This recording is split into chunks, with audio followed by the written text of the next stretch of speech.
My name is Tyler Fornes, and I am one of the co-hosts of the Good, the Bad, and the Hungy AEW podcast here on the Voice of Wrestling Podcasting Network. We take a broad scope approach to the world of All Elite Wrestling and the entire universe of Tony Khan. We talk about the big matches, the big stars, the promos, the storylines, and we also look at it from a big picture perspective. How are things going to change over the course of the next 10 years with AEW still in the picture? How are companies like WWE going to adapt and adjust to AEW? Are they going to be a similar way like they did with WCW in the late 1990s? Will there be a counterpunch? We talk about all of that and more on The Good, the Bad, and the Hungy every week on the Voices of Wrestling Network. This podcast is a member of the Voices of Wrestling Podcasting Network. Visit voicesofwrestling.com to hear the rest of our great podcasts, as well as show reviews, columns, opinions, and updates across the world of wrestling. Welcome back, everyone, to the Gentleman's Wrestling Podcast. I'm your host, as always, Jesse Collings.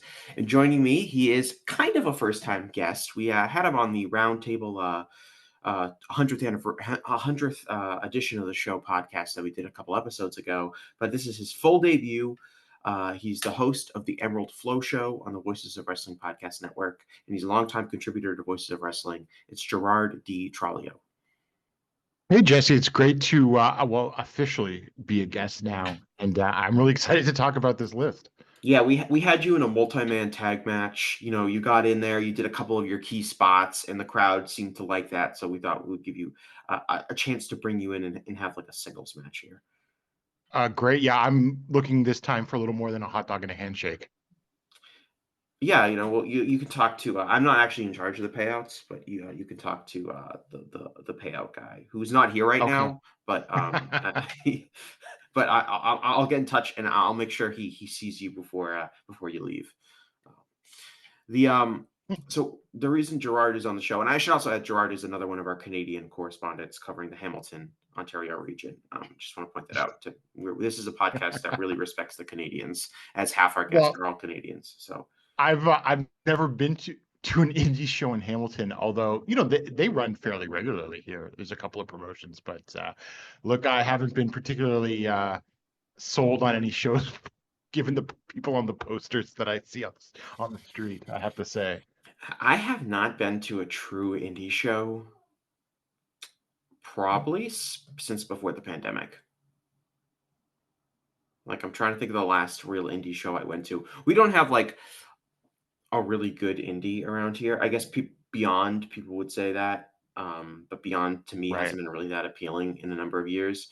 I think there was like one show that I was thinking about going to. I think it might have been like a GCW show in like Providence, Rhode Island, that Will Ospreay was going to be on, but I had a schedule conflict. But I haven't been to an indie show locally in years and years. They do like a wrestling school runs an indie show like near my house like once a month, and they just kind of recently started doing that. So I'll probably check that out at some point. But I couldn't tell you like that much about the indie scene locally at all. Yeah, I mean, I almost went to an indie show last year because Masato Tanaka was there, but I had already made plans on that day and I couldn't get out of them. So that's the closest I've come to going to an indie show in quite some time. And that also says what it would take to get me to go to an indie show, right? Well, you would need like that's kind of the same thing with me. Like, you would need an indie near you to bring in somebody that you'd be excited to go see. Yeah, exactly. And a part of that's like due to my own ignorance. Like, if I was going to these shows, like, oh, I like that guy, I saw him like on 2 or 3 shows, I would probably be more enthusiastic about it. But we've never, for whatever reason, we've never really had a strong indie scene in the Boston area. I've heard it's roughly due to venues. Like, we don't have good venues. There's really no reason for us not to have a good indie scene. We seem to have a pretty strong wrestling fan base in the region, and we live close enough to other major cities where like you would be able to get a lot of talent to drive in, so you could get people from New York or the Philadelphia area. Like, there's no shortage of talent that could drive to a show in the area. And for a while Beyond did have that, but they were more in the Worcester area. Anyway, that's not what we're here to talk about. We're here to talk about the Fighting Spirit Magazine 50 This is a project that Alan Forel has kept going since that publication ceased. I think this is the 6th year it's been on the voicesofwrestling.com. And this is the first time I was a voter on it. I schmoozed my way. I brown-nosed my way. My entire friendship with Alan is entirely based on getting on this panel. I don't give a crap about him otherwise. I got my way to be a voter for the first time. Gerard, have you voted on this before? This would be my 3rd year on the list.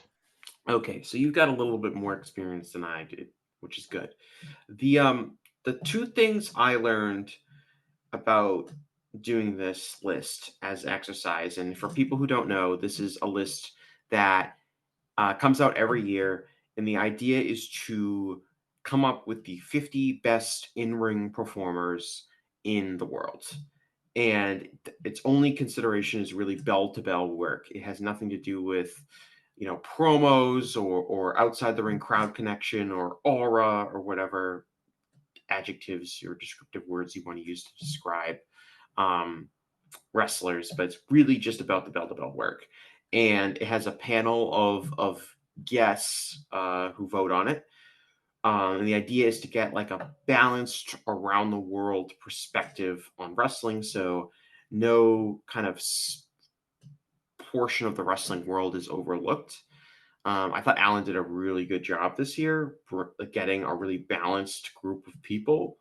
And I think the list reflects a really good diversity of wrestling product without necessarily going overboard in one direction.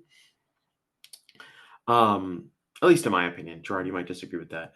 And so basically everyone comes up with their 50 wrestlers. They submit the lists. There's a little bit of tweaking here and there done by Alan and Joe Lanza, who's the executive secretary director. I don't know what stupid title he gave himself. But basically it came out earlier this week. I'm recording this on Saturday, and you can find the list on voicesofwrestling.com. And so the 2 things I learned really quick before we get into the list at all was, the first is this is way harder than I thought it was going to be. It's so hard to come up with 50 guys and feel like you're doing a good job on it. And the second part I learned was that, and this is really key, your list is not going to be perfect, and you need to accept that, because I learned that kind of right away, that I was not going to have a perfect list. Gerard, how comfortable were you with your list by the time you submitted it? Well, by the time I submitted, I was pretty comfortable with it. Although I realized that I left off someone that finished in the top 10 that I would have put in normally, but okay, I guess spoiler alert, I totally forgot and left off Kyle Fletcher, and I would have put him on otherwise. But at a certain point, it's just like, and I've done this before, not on the FSM 50, but compiling other lists. I did like a 100 greatest wrestlers ever list with Alan, I think in 2021 during the pandemic. That's a crazy list. And I've seen that. That's like an insane exercise. I would never want to be in the position to do that, by the way. 100 wrestlers of all time.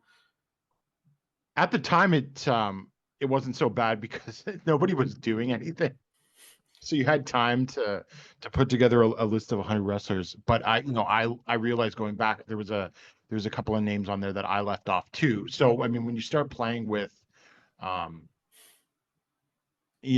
big list like this, especially when you get to even 50, let alone 100 people, you're going to make maybe 1 or 2 mistakes for sure. But other than that, like, I do feel very comfortable with my list nevertheless. Yeah, I feel I accepted that I wasn't going to be perfect. I think like the big challenge with the list is comparing wrestlers who you've seen a lot of their work this year to wrestlers who you've seen very little of. And also the impulse to kind of crash watch a bunch of stuff, which I feel like really isn't that effective as it seems. Like, I want to make sure that I am giving like some lucha guys a fair shake. So let me watch like 5 of these matches right now. And that doesn't really give you that good of a perspective on what their year was like. You're kind of like backlogging all of their matches at the very end of the year, right around the voting period. Um, and it's hard to do justice to anyone who you didn't really earnestly follow throughout the year. And I tried to be fair and balanced. I tried to give, I think, some wrestlers the benefit of the doubt if I had only seen a handful of their matches, as opposed to like some of the AEW New Japan wrestlers who I had seen pretty much every single one of their matches this year. That becomes a challenge to try to. You want to be inclusive, but you also realize that you really can't be. There's no way to like organically be inclusive without really just earnestly following the promotion from January through the end of the year. Yeah, I agree, and I think it's fair to be modest here. So like I didn't bother. Like I've watched some lucha, but I just punted any luchador and wasn't going to touch it because it would just involve too much catch up. And but that's sort of the point of the list. There's already people that watch plenty of lucha on that list, and I don't watch Dragon Gate, and there's lots of people who watch Dragon Gate on this list. So you should generally, have. I think everyone on that list has a broad perspective, but everyone also has like a whole few holes here and there. And I think there's nothing wrong with admitting what you don't watch or what you don't really know and not going near it. Yeah, and that's why if you look at the panel for who was on the list, and I can read off the people. It was Adam Summers from the Big Audio Nightmare, Alan Forel, of course, of Pro Wrestling Torture puts the list together, K Slow, Open the Voice Gate and voicesofwrestling.com, Fred Moreland, who co-hosts The Good, the Bad, and the Hungy, and also writes some articles for voiceofwrestling.com, Gerard, of course, Ian Hamilton, who's a writer and podcaster for backbodydrop.com and does a lot of European stuff. Me, myself, probably the most brilliant person on the entire staff. Joe Gagney, of course, host of the 5-Star Match Game and longtime wrestling fan. Joe Lanza, who was the senior executive advisor. Now, Joe did not make a list. So if you're mad about something on the list, do not yell at Joe necessarily because he did not submit a ballot. Joey Bay, who's a contributor at Pro Wrestling Paradise, does a lot of Puro and indie wrestling. Rich Craich, of course, is the flagship wrestling podcast everyone's familiar with, and Scott Edwards, who does a lot of writing for a bunch of different sites and does a lot of Joshi coverage. So it was I think a pretty balanced list in terms of we got people who keep a really close eye on every notable corner of the wrestling world. Did we have someone that was watching South American indie wrestling? No. But I think that's okay.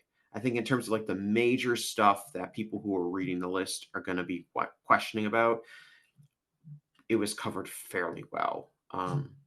At least in my opinion. I thought this was the most balanced. I think in the past, of course, I wasn't on the panel, so I don't necessarily want to shit talk the panels that didn't involve me as inferior, but I did think that there have been years where I think there was too many Dragon Gate guys on the list.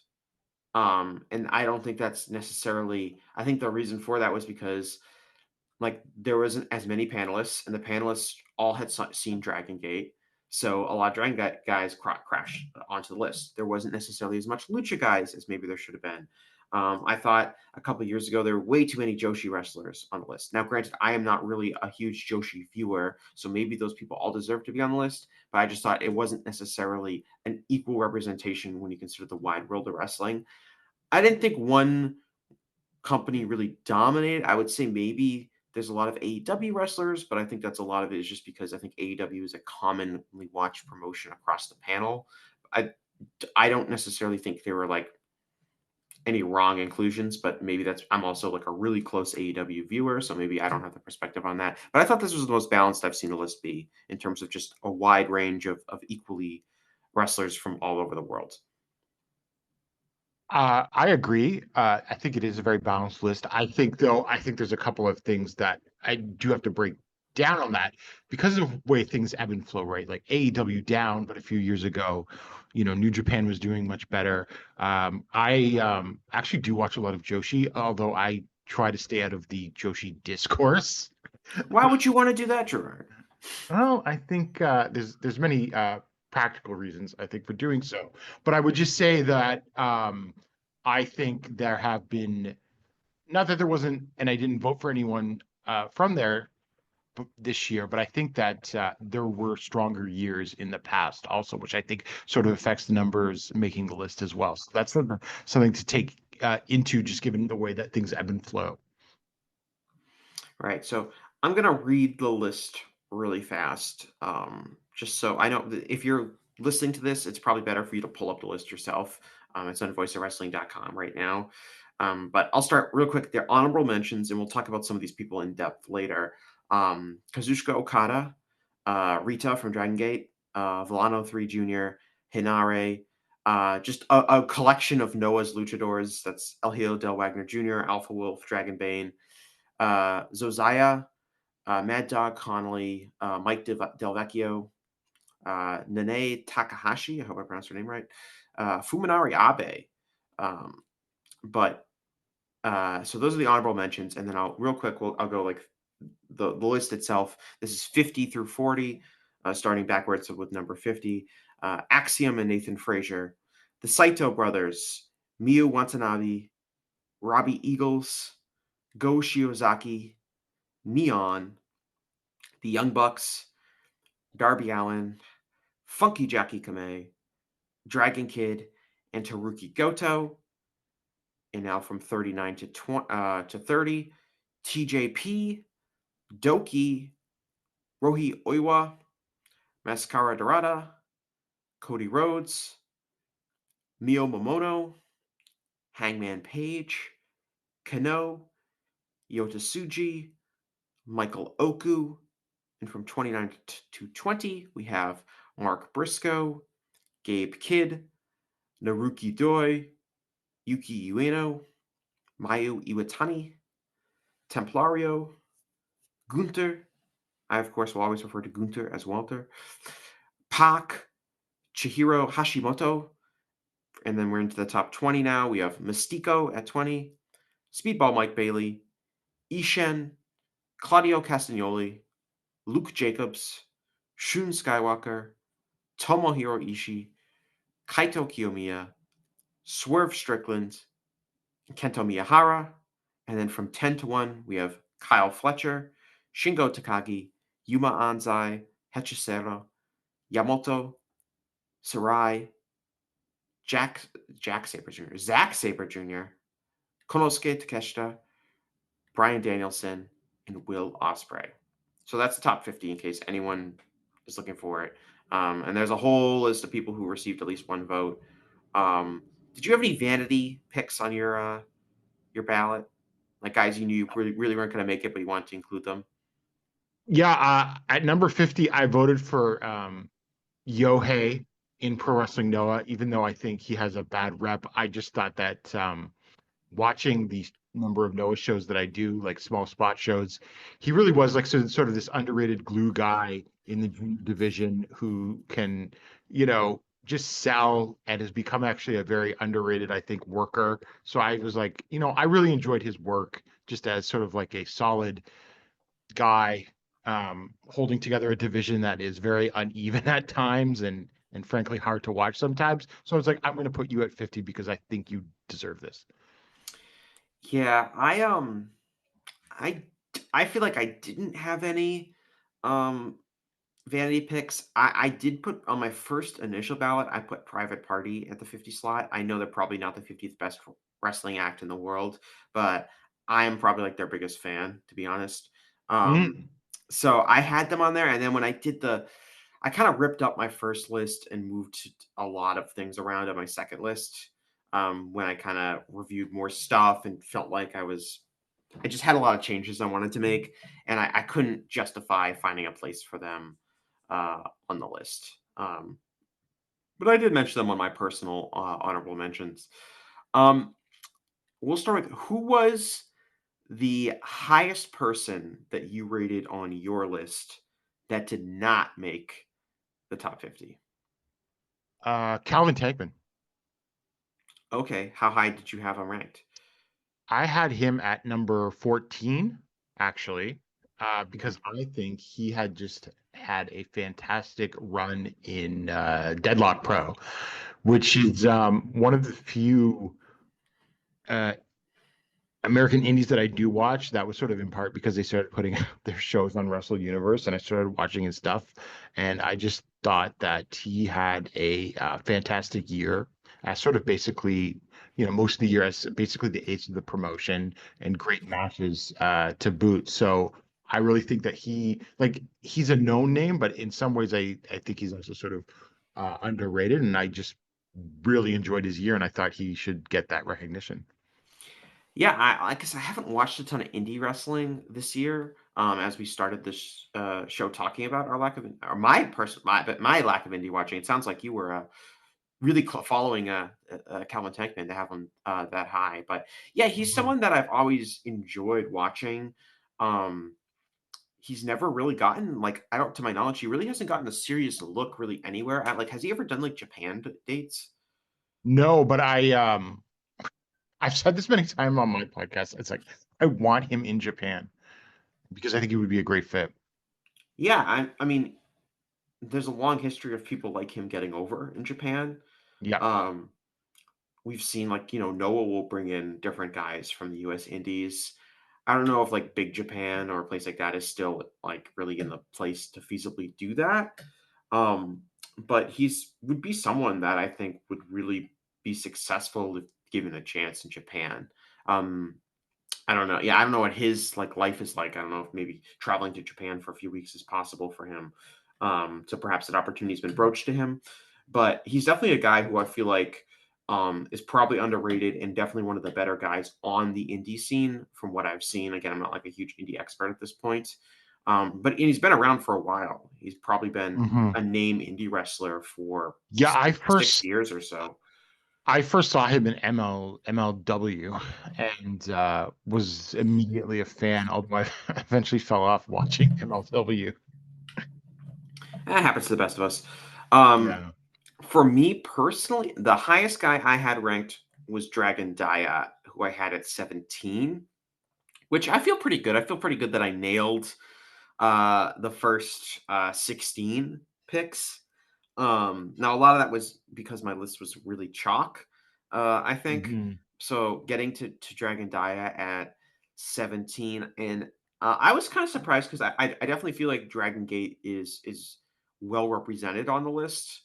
Yeah. Um, so I don't like I think like the reason Calvin Tankman didn't make the list is because I think there's probably not a lot of people that were considering a lot of indie wrestling, um, No, definitely especially not. At U.S. least indie wrestling. yeah, I was gonna say it was the best, specifically US. Yeah. Um, so I feel like that is probably why he didn't make it. Like Dragon Dia, I guess I'm kind of on an island. Um, Let me see, where did Case rank Dragon Dia? Because I like obviously I'll refer to him as the Dragon Gate guy. Now I'm gonna look at his list and out him. Uh, Live right here on the air. I don't think he ranked I Dragon don't Dia. s yeah, I'm looking at it too, and I don't see Yeah. it. So that sounds like so I would consider I'm definitely going to be the high man here on Dragon Dia. Um, and part of that was maybe a recency bias because I really liked his end of the year run in Dragon Gate where um, he won the tournament, and then I can't remember the name of the tournament. Please respect my casual Dragon Gate viewerness. Um, he won their version of the G1. Um, and then he of course challenged Yamamoto at the end of the year and had what I think was the best match in Dragon Gate that I saw this year. He also, did some work at New Japan. He was best of the Super Juniors. I thought he really stood out as a good babyface wrestler that had really exciting matches and really fun finishing stretches to his matches. Um, and so I felt like he definitely deserved to be on the list, and I was surprised that he didn't make it. Yeah, I mean, I don't watch Dragon Gate, but I heard his name plenty lots this year. Also, I guess because he sort of did pop up in New Japan. So I was sort of surprised, but I don't know all of the dynamics surrounding him and why, say, he wouldn't be on Yeah. Case's list or anything like that. Well, Case has said before he called him like the king of the 3.5 star match. I think Mm. Case thinks he's good but not great, and I'm sure Case can defend himself at any time regarding Dragon Dia. And honestly, I would defer to Case in terms of Dragon Gate discussion. But I thought he had a really good year, and I thought he was kind of a lock to make the list. Um, but he did not. Um, And so a related question I'm going to ask you is, who was the highest ranked person on the list that you did not rank at all? That would be Yamato. Right, because you And didn't, I and you know I have no official position on whether he's too high or not, although I do know that some people have said that they think he's a little too high. But I know that you are also very high on his work. So what do you feel about his ranking then? I guess we'll turn it around there. Oh, I think his ranking is fine. So he comes in at 6th. I had him at 4. Okay. To me, he had the kind like a really strong definitive run as world champion this year in Dragon Gate. I thought he had a bunch of really fun title defenses. He had matches like with like Madoka Kakuta and Ishen, which were like these, hard hitting, violent kind of, for lack of a better term, Shingo Takagi style. Um, title defenses. He had the match against Dragon Dia, which is him kind of being the veteran versus the baby face upstart, which is kind of the whole point um, of his character, which is like he's the veteran world champion that is holding this high standard for everyone else in the company, and they have to surpass him. They're going to have to beat him for this title. It's kind of like the run that I feel like John Moxley should be having, and he's not for various reasons. In terms of the story trying to get over, he had a good match against Ben K. He had a fun match against Kano at Gate of Destiny. So I just feel like he's had a really strong babyface here. You could make the case that in terms of like the top echelon of guys that he's in with like Will Ospreay, Takeshita, Sabre Jr., Bryan Danielson, that he's not as good as those guys, just bell to bell as a pure performer. But I think in terms of like this year, 2024, who has been a definitive wrestler this year, I would have him pretty high.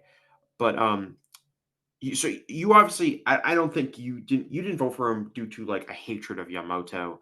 Um, you kind of wanted to No. steer clear of Dragon Gate and some Joshi wrestlers, Yes. as a philosophical perspective on the list, which I totally understand. Anyone that has gone through this exercise will definitely understand. Um, who is like the highest person, I guess, that you would have considered but did not include? Highest person that I considered but did not include. Um, well, I mentioned I forgot Fletcher. So there's Yeah, certainly that.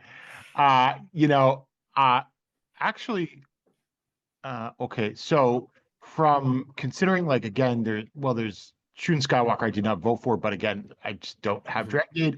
I did think about Luke Jacobs, but I felt like at the end of the day, I just hadn't seen enough, especially compared to I think other people like Ian that I know have seen lots of Luke Jacobs. So that sometimes I can get a little gun shy about just like have I felt like I've had enough. Like for example, like Hechicero, given how high that he finished.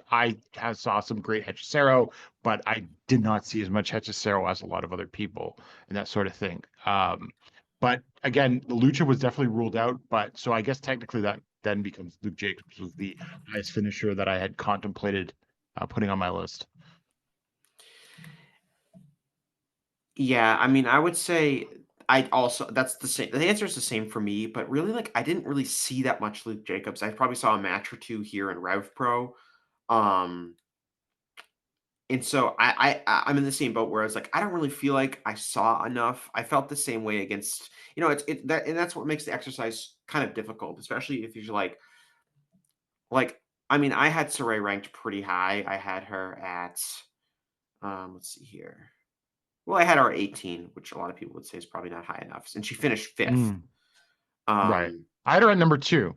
yeah. So, um, and if I was just to say like who, like if it was like wrestlers based on like the average match, what was their average match quality of matches that I saw, I would have her probably higher than 18 but I really only saw her like best stuff that was recommended because Hmm. I'm not a regular Joshi viewer. So I probably watched like 5 or 6 of her matches this year. They were all really, really good. But at the end of the day, I'm like, I can't. justify ranking her ahead of, for an example, like Orange Cassidy. Because I watched every single one of Orange Cassidy's um, matches this year. And one of the things I really liked about Orange Cassidy, and the reason I voted him 12th on my list, was because I thought he was unbelievably consistent on a week to week basis as like a television wrestler. And obviously, I did not have that same viewing experience with a wrestler like Sarai or a wrestler like Luke Jacobs. So that's where it becomes the exercise starts becoming more difficult, which is like, I really want to value consistency, but Yeah. it's hard to really value consistency if you're not watching, one of their matches every week as the year goes on. Yeah, I mean, there's going to be exceptions to every rule, I'm sure. No one on this list really sticks out to me. It's like, oh, well, can feel confident about putting them on there because I've only seen 5 of their matches, or they've only wrestled like 11 matches all year. But yeah, that consistency is always sort of something that it's like, but then it's like, that's why I voted Yohei at 50, exactly because of that consistency after watching all of these shows. Yeah, and that it's one of the challenging things of the list. And again, you want to be fair to people, um, but at the end of the day, and you seem to have like a pretty strict policy in a lot of ways in terms of like who you're going to vote for. I was a little bit looser this year. I definitely included some wrestlers whose matches I hadn't really seen a ton of. Like I can't say I voted for Yuki Ueno. Like I can't say I've watched like all of his work this year. I have seen Mhm. a handful of like pretty strong matches, and I feel like, you know what, that guy's really good. I feel confident, even though I didn't see all of his matches, that he was a really consistent performer. Maybe that wasn't true, but at the end of the day, I was like, I wanted to watch. I feel confident putting him somewhere in the mid rankings. I had him 23rd, and I feel pretty good about that. Yeah, I just feel like, I don't know. To me, it's like, okay, let's say this. I could say that, okay, I think, Hedgesaro was probably one of the 50 best, but I just feel so weird voting for him and not taking any of his immediate peers into account. And I don't Mhm. think if I had voted for Hedgesaro, let's say I voted him 6th place or something, a little above where he finished, I don't think I would have skewered the list and also have penalized other luchadors that I didn't vote for or anything like that. But I guess it's just sort of a mental block I have to get over. You have to me, I do a little bit of comparison, at least to their immediate peers. So it's like, okay, well, I'm going to compare Kento Miyahara to other people in All Japan and Noah and sort of that sort of thing when I'm thinking through this. Yeah. Really quick, I want to run through the list of people who appeared on the list last year but did not make it this year. Um, so start like just alphabetical order. Athena finished 48th last year, did not make the cut this year, although I did vote for her. Um, Axel Teicher finished 31st last year, did not make the list this year. I honestly can't tell you that much about. Um, is that is that the former Axel Teicher Jr.? I don't think so. It's funny. I've seen like Sorry one to or two put of you his right on the matches or spot. so. Like clearly, I don't know much about Axel Teicher. No, I've saw maybe 1 or 2 matches of him all year. But I feel like if he wasn't getting votes from the Europe watchers, then I actually feel confident about that, Yeah. right? No, I don't Right. know Yeah. anything Yeah. about it, Yeah. really. You know. Um, Big Boss Shimizu, who finished 28th last year, not making the list. I think I can. I mean, I'm kind of a Shimizu disrespecter. I've always been Mm. lower on him than a lot of other people. It seems like obviously 28th is a really strong ranking to finish. He did not make it this year. He's also had some outside of the ring issues in the back half of Right. 2024, which maybe played a role in him not ranking as high. Um, Brian Keith finished 49th last year, did not make the list this Yeah, year. victim of the Jericho vortex. Yeah. Well, he went from being a guy that was doing like a lot of indie dates and being like one of the I better wrestlers on the indies to I being definitely voted for him last year, and it was just the indie stuff dried up. yeah, I mean, and that kind of makes sense. I mean, he's probably making a lot more money now, so good for him. Mhm. But he's not making the FSM 50, so who's to say what the correct career choice was? Chris Brooks finished 33rd this year. Did not make it this year. Is there anything notable of Chris Brooks this year? I have not seen that much, but I'm assuming you have. Yeah. So, I mean, I think last year he spent a lot of the year as champion. He won the belt, like the KOD title again, at the back half of this year. Um, so, you know, a good year, but I don't think it's particularly, just a victim of positioning, right? He's obviously an important element to DDT. Had some good matches, could certainly be in the conversation, but I don't think it was like some sort of big scandal that he's not on. Mhm. Eddie Kingston finished 25th last year. He was hurt for most of the year, so he did not make the list this year. El Desperado, 41st last year, did not make the list this year. I did not vote for Desperado, but I could have seen myself voting for him. I'd be kind of interested in seeing what his actual Raw total is um, for this year.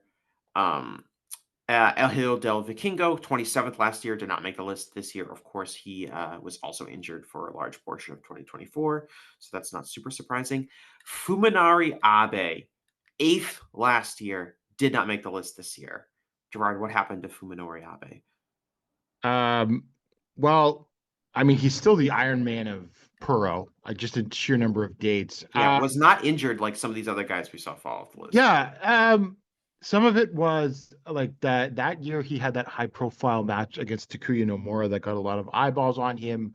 But a lot of his case also rested on his astronauts tag team with the aforementioned Nomura.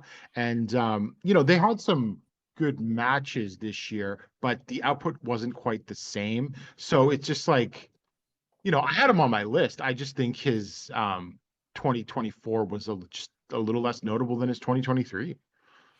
It's Yeah, just because we still put him on the honorable mentions and everything like that, mhm. right? But it's just like, Yeah, he's an honorable mention. I had him on my list as well. I had him 40. So, um, there's a couple guys like Fuminori Abe. We'll talk about some of them later, I think.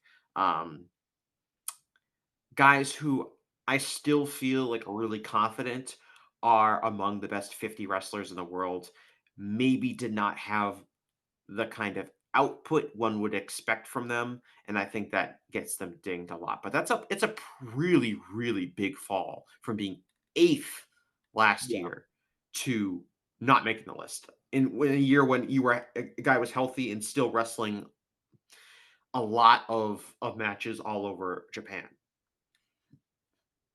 Um, Another person who fell precipitously, although this one I think is a little bit more explainable. Julia finished 15th last year, does not place this year.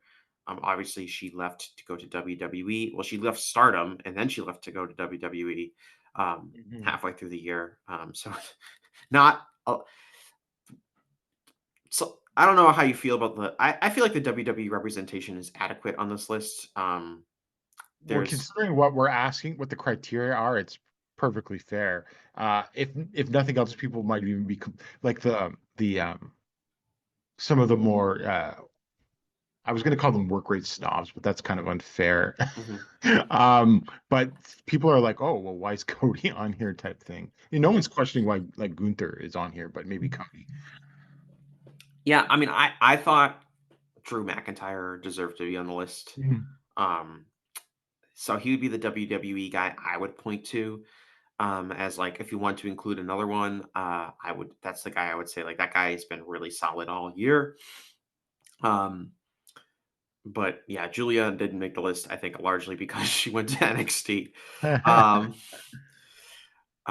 Hiromu Takahashi, he finished 40th last year, did not place this year. I mean, he got as high as seconds um, in 2020, and so um, that's a precipitous fall for him. But he also has not made it in 3 of the last 4 years now after finishing second.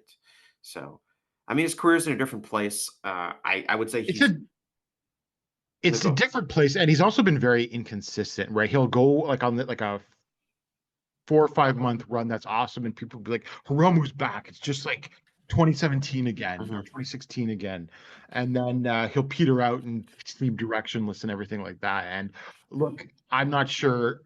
between that Naito match and between the fact that him and Naito are going to be a tag team probably for all of this year, I'm not particularly bullish on Hiromu's future prospects, to be completely Yeah. honest. Yeah.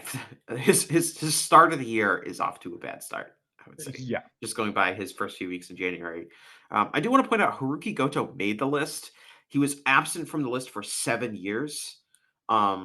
Which again, he was also like wrestling the entire time over that 7-year span. So Yeah. credit for Haruki Goto perhaps being past his prime, fighting his way back onto this list at number 40 after being I think absent that from. was Yeah, go mostly ahead. based on his G1, right?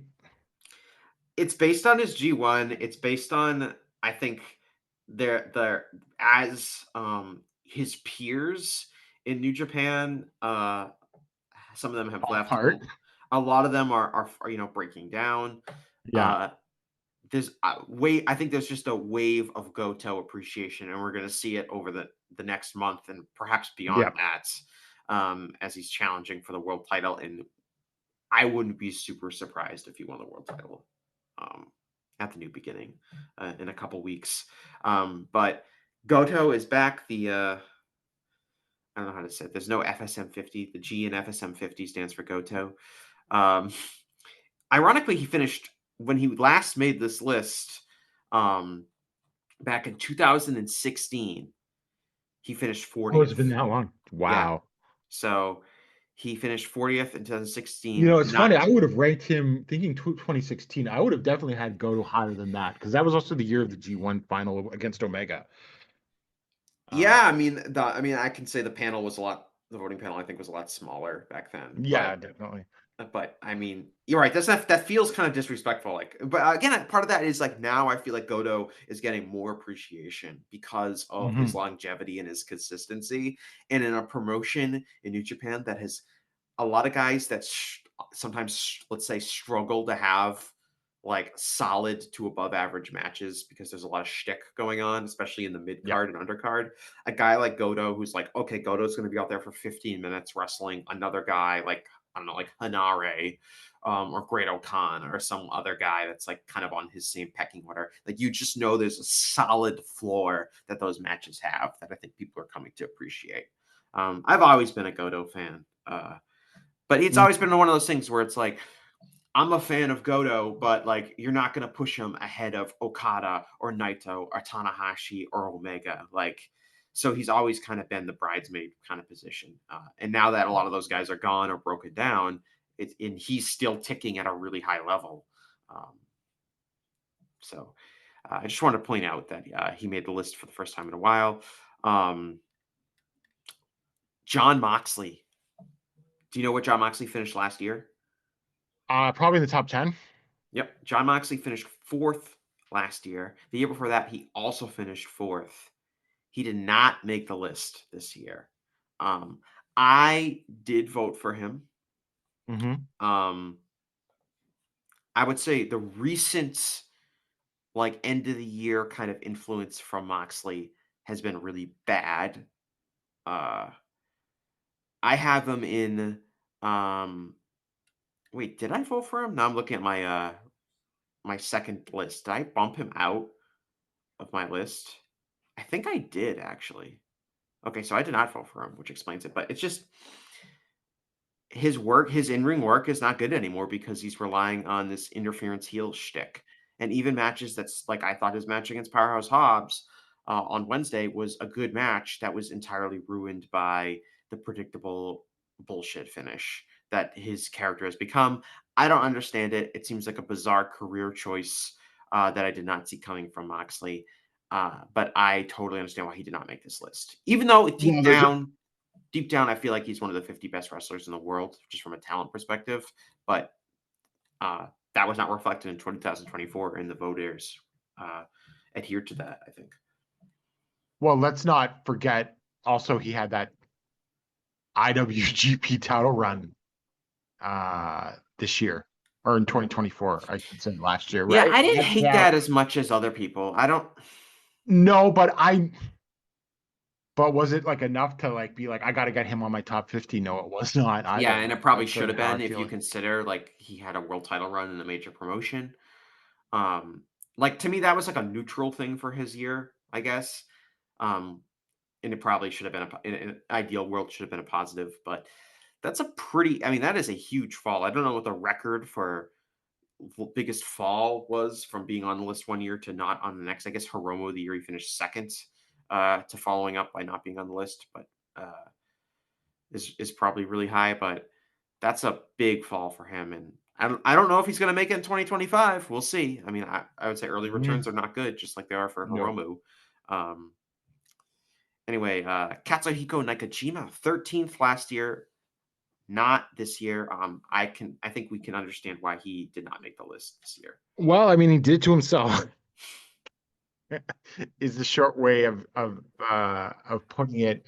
Just backstage politics, rubbing some people the wrong way, and then having to run off to wrestle in great is going to do that. I mean, he started off the year well enough, but he disappeared after the end of March and then has done really just uninspiring work in great. So there's absolutely nothing there. You couldn't even make a case just to stick him at number 50. There's no case there or an honorable mention at all. Do you feel like as a talent perspective, he's one of the 50 best wrestlers in the world? Oh, absolutely. I mean, he's probably one of the 20 best wrestlers in the world just based on his raw potential talent. Mm-hmm. Yeah. So, like, if he could find himself in a more interesting, stable place, which seems like he's the biggest blockade from that happening, uh, Yeah. he could easily be back on the list in 2025. Another guy who had an incredible fall, especially when you consider his incredible legacy, is Kazuchika Okada. He finished 6th last year. Did not place this year. Previously, he has never finished below 9th. He'd been on the list every single year. And this is he did not place. Did you vote for Okada? I did not. Okay, so it's your fault. I voted for Okada. Again, this is similar, I think, to the Moxley position where I think Okada is easily one of the best 50 wrestlers in the world. I think he is still an extremely good wrestler. The output was far, far below typical Okada standards this year. But I still feel like pretty strongly that Okada had one of the 50 best years of anyone in the ring this year in 2024. I understand it was disappointing, but I was pretty surprised. I guess I wasn't surprised he didn't make the list because I understand why people are so down on him this year. But I Mm. think if we take a step back and be like, okay, if we get over the fact that this was like a really disappointing year by Okada's lofty standards, I still feel like if you look at the matches he had this year, he totally deserves to be in this 50. I had him personally at 21. I think, like with Mox, I think it's a case of you're going to get punished by one's relative decline, right? I mean, there's, of course, how do you want to quantify that? Everyone's going to quantify that differently. But if you see like when someone at the level of a Moxley or an Okada has such a decline, it is really going to affect, I think, how most people sort of approach it. And being so it's like, let's say someone finishes 8th place, but they have a really bad year, but a couple of good matches. Are you going to be able to properly quantify that to be like, well, I can take you from 8th and put you at 48, and that is fair? I think when you have a drop like that, people are going to be like, no, I don't want to Mhm. vote for them, or maybe I'm just going to give them an honorable mention. Now, I would say that I do think, though, that Okada will probably get on the list next year, I think, because I think we've sort of bottomed out. And so I think looking back in a couple of years from now, assuming that they understand what they have bungled, um, I don't think that his exclusion will look as egregious. That's assuming they smarten up. We'll talk about these guys later, and this will be a very spirited conversation between the two of us. We're living in a world where the Saito brothers were ranked and Kazuchika Okada was not. Makes me very upset. Uh, all right. Another guy who fell from the top 10 all the way off the list, Kenny Omega. He was 9th last year. He is fell all the way off the list, but He was also injured for the entire year, so I don't think he can make the list. But unlike guys like, say, Hiromu Takahashi or John Moxley, I feel pretty confident Kenny Omega is off to a strong start and will make the list Absolutely. once again. So he looks great so far. He's only had, I think, 2 matches, but obviously he's had already a match that I think is probably going to finish pretty high in match of the year voting when we get down to that at 2025. So, and he looks great. He's probably going to have a bunch of high profile matches. And if it looks like what it looks like is he's going to start a tag team with Will Ospreay. So, it'll be really funny if those matches are just terrible. Like they have no chemistry. They're just like a terrible tag team. That'd almost be more entertaining from a bizarre perspective than if they're just really good. But they just like suck as a tag team. They're like just botching moves. Their matches are like really slow paced and boring. That would entertain me. Let's see. As we keep scrolling down. Madoka Kakuta, 14th last year, did not place this year. Obviously had the big title run last year, kind of his ascendancy as a top guy. In Dragon Gate, I had him considered. I even had him on my first draft. He was a victim of falling off of my second draft. But I think we can talk about this when we talk about guys who kind of surged onto the list. There's a narrative where it's like who really seized the year. Usually they got a big push and they were maybe they won a world title for the first time, and then the second after the year after that, it's not as interesting and they kind of fall off of the list. But that's why I don't think he made this. I think he's still one of the 50 best wrestlers in the world, but I didn't find the output really there. And obviously he wasn't nearly in as high profile of a position as he was in 2023 in Dragon Gate. Micah, 29th last year, did not place. Do you have anything to say? I couldn't tell you a single thing about her year. Although I did just watch one of her matches yesterday. So I saw some pushback on that, and I'll just say I mean Micah, she finally got the World of Stardom title and spent a lot of the year with it.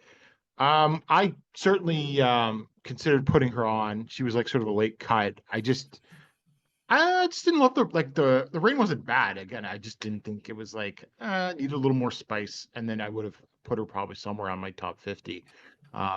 People can disagree. I know that she obviously, like many other Joshi wrestlers, she can generate obviously like very passionate fans. But I mean, even if you look at some of her the ratings of her matches from last year on Cage Match, there's definitely people who are like, she's good but not great. So I don't think it was just I don't know, it's hard to say. Like she was someone that I really considered, but at the end just couldn't pull the trigger on. Mm-hmm. Another person who fell off the list, I feel like you're really passionate about them, is Mananobu Soya, who was 32nd last year and did not make it this year. That's an interesting one because I think he had another very good year. I think maybe I have a theory on why he didn't make it this year after making it last year. People just tuned out of Noah. That's part of it. I also thought, he was involved with some of the New Japan stuff in 2023, right? Yeah, that's true. Yeah. At the start of the year with the whole, was it the Yokohama show? I had him at 16th, right? Because he started the year with an incredible match against Keno on that show, that otherwise dreadful New Year's show because of Marufuji and Kota Ibushi. And he got himself into incredible shape, had a long national title reign that just actually ended like a week ago. So I think that he was one of the highlights of Noah, and so I had him at 16. But the fact that he didn't make the list, I think, might be some other trends then. Yeah, like I did not vote for him. I honestly didn't watch enough of his matches to get a fair feel on his year. But I don't think from what I saw, I saw a solid as hell pro wrestler. He's probably equal to Goto in terms of how I feel good they are. He's probably maybe less banged up than Goto, but I would give Goto the edge. Okay, just from raw talent for sure. But in terms of I guess I'm saying turning on a match where it's okay, Mananubu Soya is wrestling another he's wrestling a guy who's average to above average in the ring. This match has a pretty high floor, just because there's a solidness and consistency to his work. But again, I just didn't watch like 30 Soya matches this year, so I didn't feel comfortable really ranking him. And like realistically, like, and this is part of the challenge with the list, like my top 10 to 15, I'm like, I feel really confident that I have who I feel like are like the 15 best wrestlers here in this top 15. Maybe you can quibble with sliding them around, but I feel Mhm. really good about this. That's why, my highest ranked guy was that to make the list was at 17, because I felt like I was really confident in my top 15. But after you get out of like the top 15 or top 20 and you get into like ranking guys from like 15 to 50, like I feel like there's legitimately like 150 wrestlers you could slot into those slots. And Absolutely. there's not like really a quantitative huge difference between somebody that you have ranked 23rd and someone that you would have ranked like 80th. And I feel I like, mean, when you're yeah, go ahead. yeah, when you're going from like the 40 to honorable mentions or just anyone you just barely left off a list, there's just a very, very small thing. It could just be as much as like the most minor of one's personal preferences can be the difference between, number 47 and number 87. Yeah, or just like what they if they did anything super memorable. Like I think Yeah. we just mentioned this when we were talking about Madoka Kakuta. Like his 2023 really memorable. He wins the world title in Dragon Gate. He has all these title defenses. He's elevated up the card. Like in 2024, like I think he was just as good of a wrestler, but he just didn't have things that were memorable. So when Mhm. you or that one big thing that's memorable. So when you are looking at your FSM 50 and you're filling it out, you're like, well, I didn't really, Kakuta, yeah, he's good, but when I think of his 2024, nothing really stands out. So I don't think he's going to make the list. And I think there's just a bunch of guys that are like that. And we could say the same thing about Soya. To keep going, let's see here. Mirai, is that how you pronounce her name? I know nothing about her. She was 44th last year, and she did not make the list this year. Well, I had her at 41. But I am an unabashed Mirai fan, although she can be also divisive. There are, in fact, Joshi wrestlers that can be divisive, not everyone overrating them all the time. I just think that she is just a great, solid wrestler with, like one of the critiques about her is like, oh, like, she wrestles the styles like, oh, she looks like she's trying to wrestle in like a mid-card New Japan match. Now that's fine by me. I like the rough style with lots of lariats and everything like that. So to me, I always enjoy her matches. I think she's been one of the highlights in Marigold, which has had its fair share of problems, although I'm not particularly surprised they're in the position they are. So I just think that she is just a very consistent performer. I'm now realizing that I have not brought this up yet. I must have read the list wrong earlier. Orange Cassidy did not make this list, and he was 12th last year. And I'm Mm. very surprised by that because, again, I guess he is my highest ranked guy I didn't rank because I think I also had him 12th for this year. Um, and he did But not make it. 2023 was that international title run, right? Yes. Yes. I just, yeah, I'm surprised he didn't make it. I feel like, obviously I had him 12th. I feel like he was, as far as being like an American TV wrestler, he was still one of the most consistent performers of the entire year. Now, granted, I think every Orange Cassidy match in 2024. So that I'm obviously have a lot more familiarity with him than most wrestlers, but I'm very surprised he did not make it. I understand that maybe his last quarter of 2024 was a little bit disappointing. Um, but um, I thought he was really good pretty much throughout the entire year. And I think his matches have a pretty high floor too. So I'm surprised he didn't make it, I guess. But I do, I guess, understand where people are coming from with that. Um, but that's a pretty big fall for him from 12 to off the list for someone that also wrestled a ton of matches in a prominent promotion on television that I'm assuming a lot of the voters at least saw. Um, Rocky Romero, 34th last year, did not make it this year. I think a lot of that was he was really good in CMLL in Mhm. 2024 and was not the same kind of presence in 2020. He was really good in 2023, not the same kind of presence in 2024. So I understand that. Um, Let's see. Is there anyone else that made? Oh, yep, there's a couple. Soberano Jr. 20th last year did not make it this year. I can't really explain that. I'm not like No, I can't we. because Okay, go ahead. I was gonna say I hear his name plenty still, so but I'm not really that tuned into lucha, so I couldn't explain that either, and it's just sort of interesting, right? Yeah, maybe it's just a case of like he did stuff in 2024 or 2023 and did not make it up in 2024. I mean, I saw him recently. He looked really good. He was on the Wrestle Dynasty show. I don't know what the dramatic difference is between 2023 and 2024 for him, but I'm sure any place that covers lucha that's talking about this list will be able to explain that. Or maybe it's inexplicable and they're outraged. Who knows?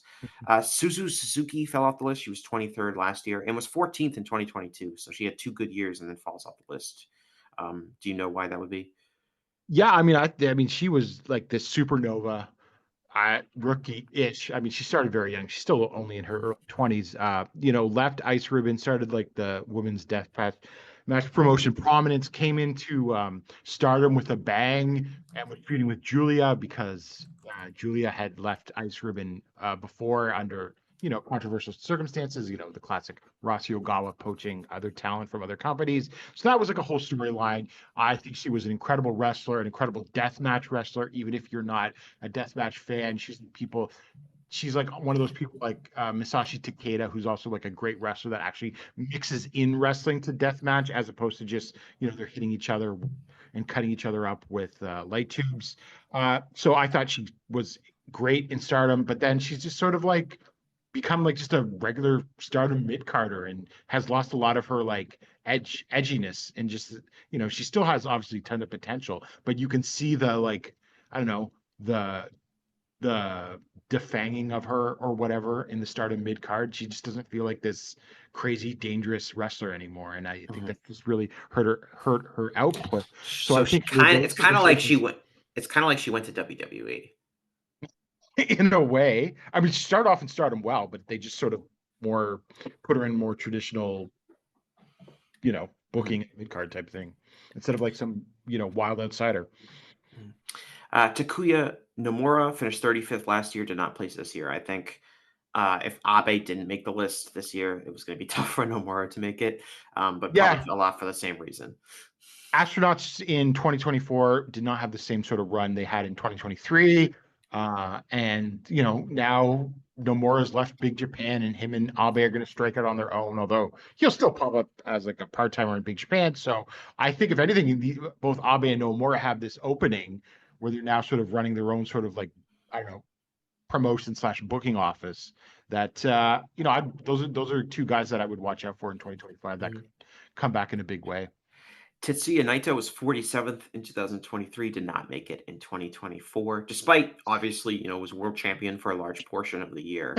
Um, wasn't, but despite that, we've talked about Naito before. I think we all know why Yeah. he didn't finish in the top 50, and Yep. is probably unlikely to make it in 2025. When I was working on this list, I was like, I felt like in my mind that Naito did have like better matches, like a decent amount of good matches. Like he had the match against Shingo, I think it was night 1 of the G1, where I was like it was like still like like I still like had it as like a 4-star match, but it was like entirely because like Shingo just like was so awesome in the match, and like Naito botching his moves and stuff wasn't as big of an issue to me. So in my mind, I was like, did Naito actually have like a lot of decent, like good matches despite like the obvious issues? And like, should I consider him? But then when I looked through like kind of my personal notebook, I was like, actually, he really didn't have that many good matches. So it No, was an easy no. I mean, like just how like the decline, like even the first Mox match compared to the second Mox match was like stark, Mhm. So there's no way. I just didn't think there was any way you could make a case for it. Yeah. Titan was 11th in 2024 or 2023. I'm only going to make that mistake a few more times where I say 2024 when I mean 2023. But Titan was 11th last year, did not make the list this year. I mean, 11th is really high. Obviously, he did a lot of like high profile New Japan stuff in 2023 3. He had the Best of Super Juniors run and all of that. But again, kind of I think similar to like Madoka Kakuta. His 2024 was not as memorable as 2023, and the result is he kind of falls off people's ballots. Right. And then let's see here. Yuji Nagata finished 50th in 2023, did not make it this year. That's not surprising given that he was 50th last year. Well, I mean, that was in part the vanity pick sort of the whole list, I think, because I know that I know both Alan and I obviously have very warm feelings about that third generation because they were sort of on top or just about to rise to the top when we both started watching Pro. And, he had that really strong Triple Crown reign last year. So I think that was a well-deserved 50th, but he hasn't done anything since then. So that's another guy fell off the list, Yuji Okabayashi. He was 39th in 2023. Did not make it this year. I can't say I'm surprised he fell off because his career looks like it's definitely on its downswing. Oh, well, he had an incredible first half of 2023 and still made the list at 39 because he announced a quote unquote hiatus. Okay, so yeah, so he didn't even wrestle in 2000. Did he wrestle So last year? no. Okay, so he's so done. we're all crossing our fingers and hoping he's coming back. But I don't know when that's going to be. And maybe it was just I'm going to retire, but I'm not going to say I am type thing because we knew he was going to take that hiatus. But I wish he'd come back. Big Japan could use him. Yeah. Or, I mean, look, if he had wrestled all of 2023, he would have been higher than 39. Yeah. But what he had put together was incredible. So the last guy as we approach this list of guys who made it last year did not make it this year, and kind of the main event of this whole discussion, because I really want to hear your take on this. Yuma Aoyagi, 5th last year, did not make it this year. Gerard, what happened? Well, it was a mix of a couple of things. I think sort of booking shifts because in 2024, All Japan was like, okay, well, Nakajima screwed with us, so we got to elevate Anzai. We've got the fast rising popularity of the Saitos. So Yuma did have a Triple Crown run this year, but here's the thing. And I think most people would say that it was lackluster compared to the Triple Crown run he had in 2023. And what Aoyagi has been doing, it's not like he has been completely spinning his wheels, but he was in a lot of situations. The mid card, he had like a little feud with Jiro in the mid card, and yeah, they would have like a nice little match at a Korakuen that was like maybe 3.25, maybe 3.5 stars at best. But I just think that A, the output wasn't there. B, when he was put in the main event for whatever reason, the matches were they weren't bad, but they were just lacking that sort of elite level quality that we had come to expect from him. And like, I'll just say it because this is something that Paul and I have discussed a lot on our podcast. He's leaning way too much into the comedy. And I expect that to continue because he's only amassing more power with Suwama becoming a part-time wrestler in the company now in 2025. So he's like probably behind Miyahara, the wrestler with the most power backstage. And so we joke about how All Japan is going to become a comedy promotion. And I think he's like indicative of that sort of trend. So this is where I think there's an interesting contrast here. So you obviously are, a preeminent voice about covering All Japan Pro Wrestling.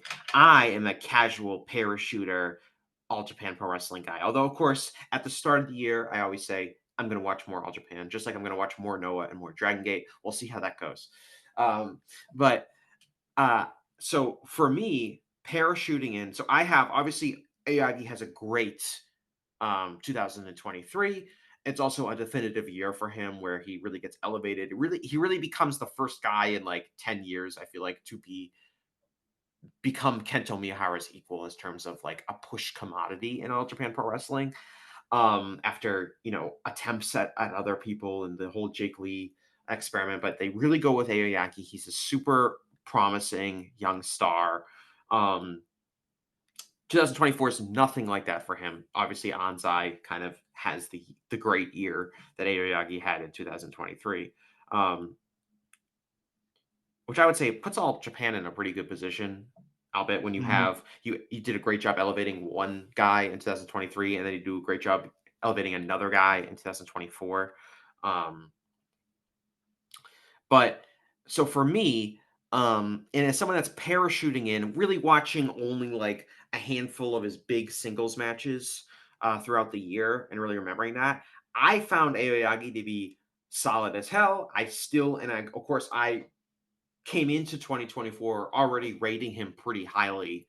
Um, so for me, I actually had him ranked a lot higher than the people that were regular All Japan viewers. Like I Mhm. had him 28th. A lot of people didn't have him on. You didn't have him on your list, right?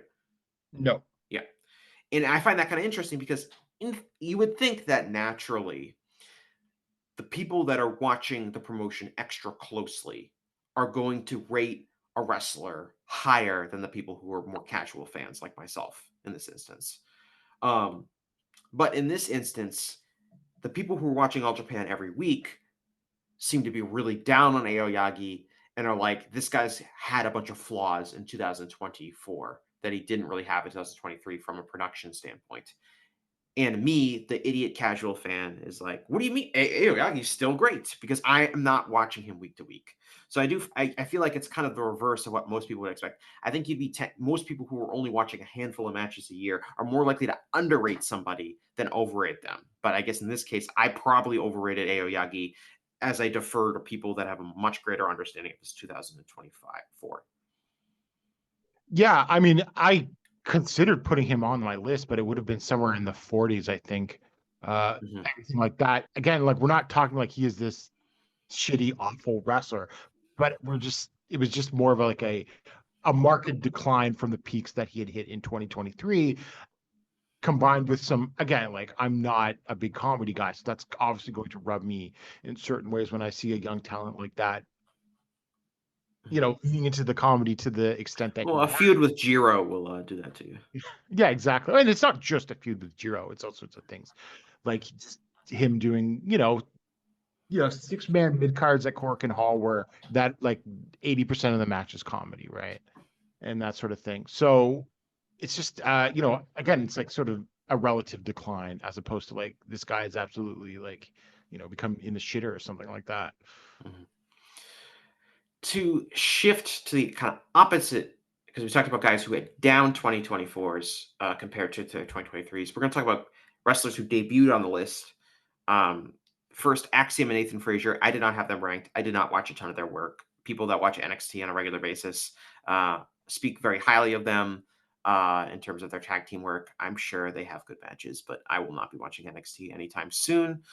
So I have nothing to say about them. Have you been tuning in to see Axiom and Nathan Frazier on the CW? I know they're probably not on the CW in Canada, but I don't even, yeah, I guess they'd be on probably Netflix in Canada, but no, I haven't seen them. I saw A Kid a bunch, and he was great when he was on the Indies, but I couldn't tell you anything about them, except yeah, that they are the only thing that gets any sort of like smart praise from NXT. Yeah. yeah. Another debut, Chihiro Hashimoto. Obviously, she had a number of matches in Sarai's promotion that I think put her on the map. I did have her on my first draft, and then I bumped her off just because realistically I had not seen enough of her matches. But she debuted at 21, and she placed highly on a number of ballots.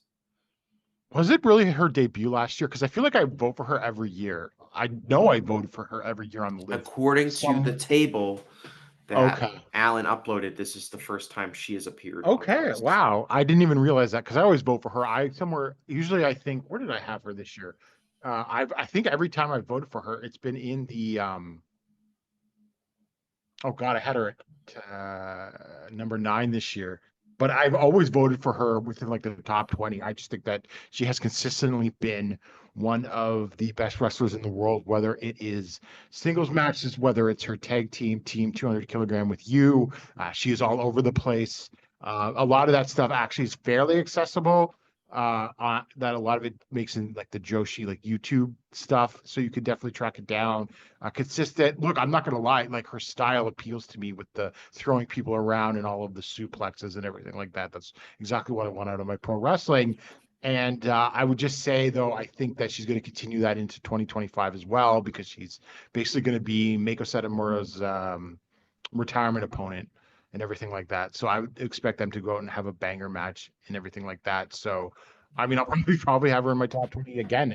I just think that she is, obviously, like she's in the second tier of Joshi, if you want to sort of call it that, under Stardom, although she's appeared in Stardom. So in some ways, I think she is underrated, but I really do think that she is one of easily been consistently for the last 4 or 5 years, one of the 20 best in the world. Cody Rhodes is at 35. This is the first time he's been on the list since jumping to AEW. He ranked as high as 13 in, 2020. I don't really want to spend a ton of time talking about Cody. I voted for him, I think, right around the 35 mark. Okay. I had him at 44, so I was underserving him. But I guess my question is, since I don't know, and I know that it got some pushback, like how would you make the sort of the in-ring case for him then? I thought he had a number of solid matches in pretty big spots. And there's elements of Cody that I still really like. He's a very good babyface worker. He knows exactly when to fire up at the right time. He has a strong crowd connection. Is he going out there and is he having like these sweeping epic matches the way we would see like a guy like Will Ospreay Right. have? Absolutely not.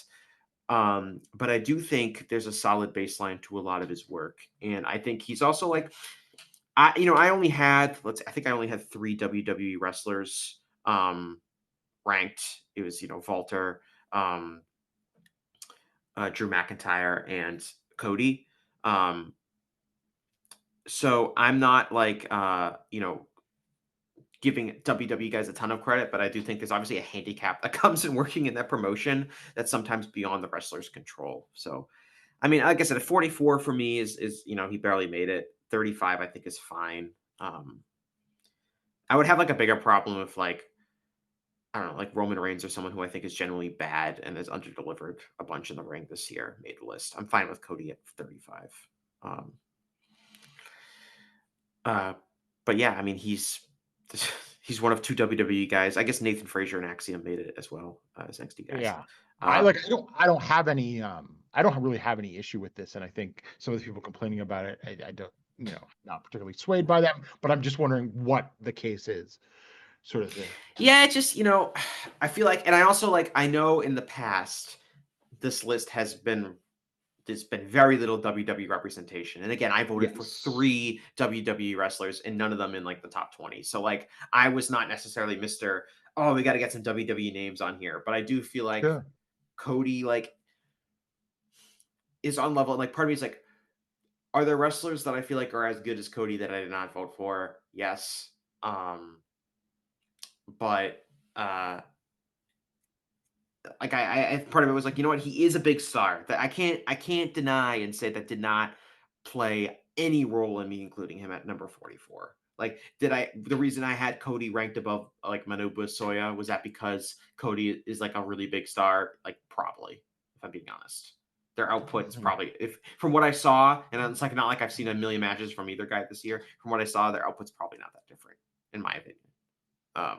And I'm using Soya just as an example of one of those guys that I feel like a huge mass of people that you could include anywhere outside the top 15 to top 200.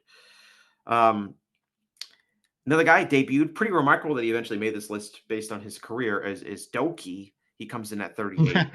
I voted for him. I'm happy that he made it. I think he had a very, very strong year, and it's a testament to, I think, his consistency and his ability to find work in New Japan, and had a pretty lengthy junior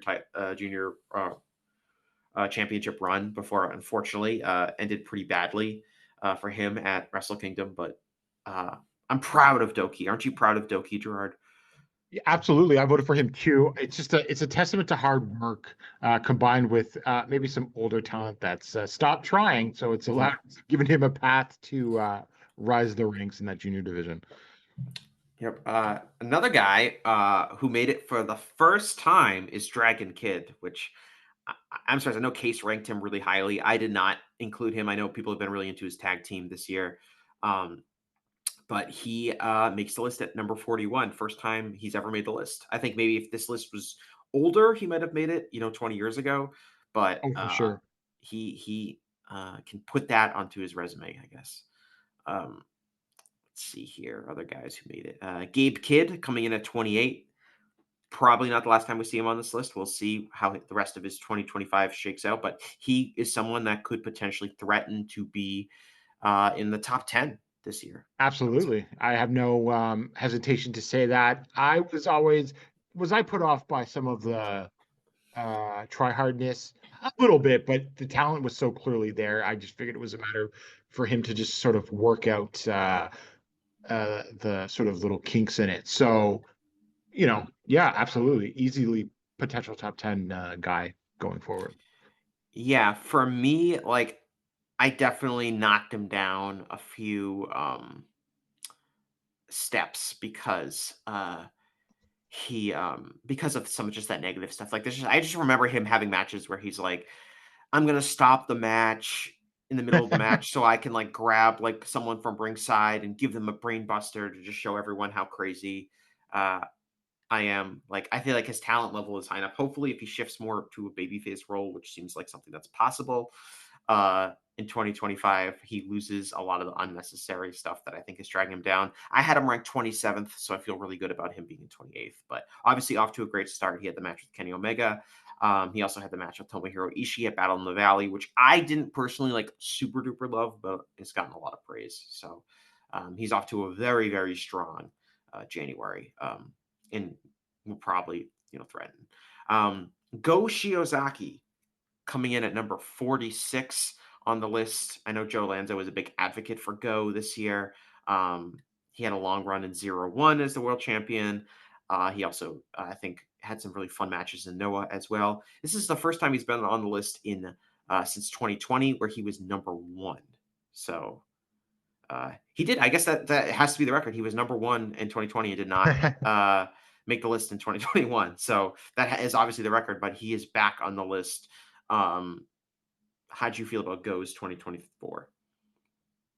Well, one of the reasons why Go's like seemingly unstable positioning is that number one spot, he earned that through a lot of blood, sweat, and tears. And he has been sort of like on and off injury plagued since that run. So that's sort of why he sort of disappears. And he's injured again. He's going in for double knee surgery. Will he make it to 2025 list? I Probably think that's not. Yeah, good. he's gonna miss. Yeah, probably not. Yeah. So, he had a quiet. Oh, he started off the year well.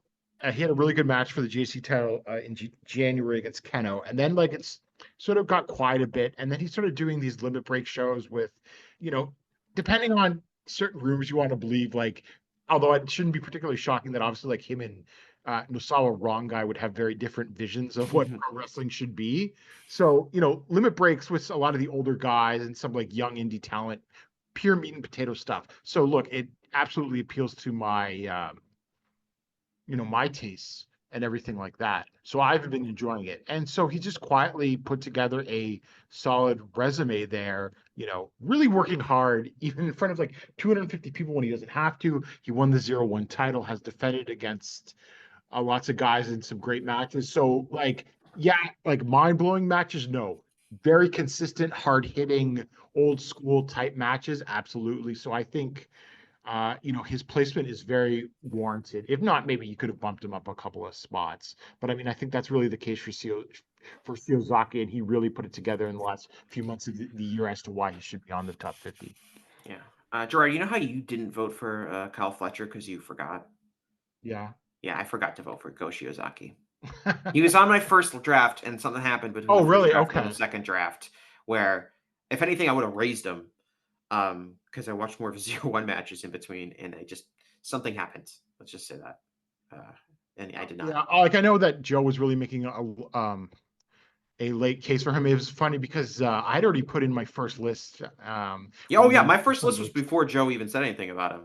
Yeah. Oh, okay. Yeah, me too. So I was just like, I forgot. I was like, wait, did I even have Go on my list? And I did, right? So, I think, but I do think that Joe's responsible for him eventually making that 50 though, with his making the case for him. Yeah, I mean, I'll always have a soft spot for Go. He's been one of my favorite wrestlers since I started watching Japanese pro wrestling. I mean, when I really first started getting into All Japan, it was like right after like the Akibono reigns as Triple Crown Mm, champion. And I've said this before, but like I was watching All Japan really from like a historical perspective, where it was like I had been watching New Japan and just having read a lot about wrestling history. I'm like, oh well, if I'm watching New Japan, I gotta watch All Japan. They're like equals. Um, right. and so I started watching All Japan, and it's obviously All Japan was of way less quality in a lot of cases than New Japan. But then like the Go Shiozaki Joe Doring series of matches Oh, yeah, were absolutely. like really what solidified me. It's like, okay, I'm actually gonna keep an eye on this promotion because these are as good matches as basically that are happening anywhere. And I also feel like a little bit cooler because I don't think a lot of people are watching these Go Shiozaki Joe Doring matches, but they were really, really good matches. And so I'll always have a soft spot for Go. I'll always be a fan of his work, even if it's kind of ebbs and flows. Um, Hechicero making the list for the first time. He comes in at number 7. Obviously, really had a great year across the board. I mean, my understanding is that he was mostly like a mid Carter guy in CMLL, but started getting pretty popular in um, some of these work in America. I think he had the match with Brian Danielson, and he's also just had a match with Zack Sabre Jr. this year. I think he just he really used he's really popular in outside of Mexico. He got some popularity with the hardcore fans that really discovered him for the first time, which is I think one of the reasons he got all the way up to number 7 on this list. But it's also kind of seen himself, I think, have a bigger push in CMLL than he's ever had before. So for a guy who's been around for a while, it's a pretty impressive turnout for him. Yeah, I mean, I want to say he's been around for like 20 years. Yeah, he's not like a young guy. Yeah. And it's just in the last couple, like I saw his name a lot more. Like I heard his name in passing, but getting any sort of sustained attention. But this is sort of interesting because it's like, well, he's got that sort of Ishii thing going on where he's more popular outside it, but it's I like, was thinking the same thing. Yeah. yeah.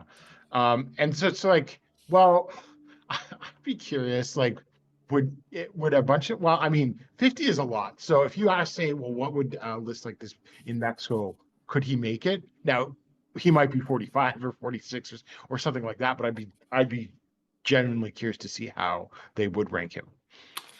Yeah, and just some funny things about Hechicero. So on Cage Match, you know how you can see like on Cage Match what people's ratings are each Yeah. year and like how many ratings they got each year.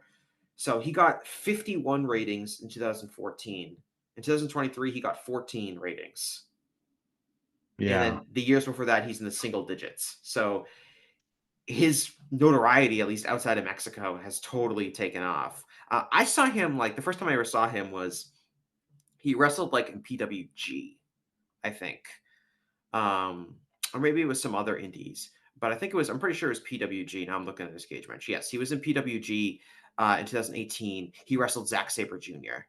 Um, which is like the first time I think I saw him, and it was the whole idea, which is like, oh, like we got Zack Sabre Jr. We're bringing in this guy who's a great technical wrestler from Mexico, and they're going to do this match. So Yeah. that was the first time I saw him. And then like I kind of didn't think about him that much, and then he just kind of had this explosion in 2024 where he was wrestling all over the world, and he was doing matches for New Japan. He was doing stuff in AEW.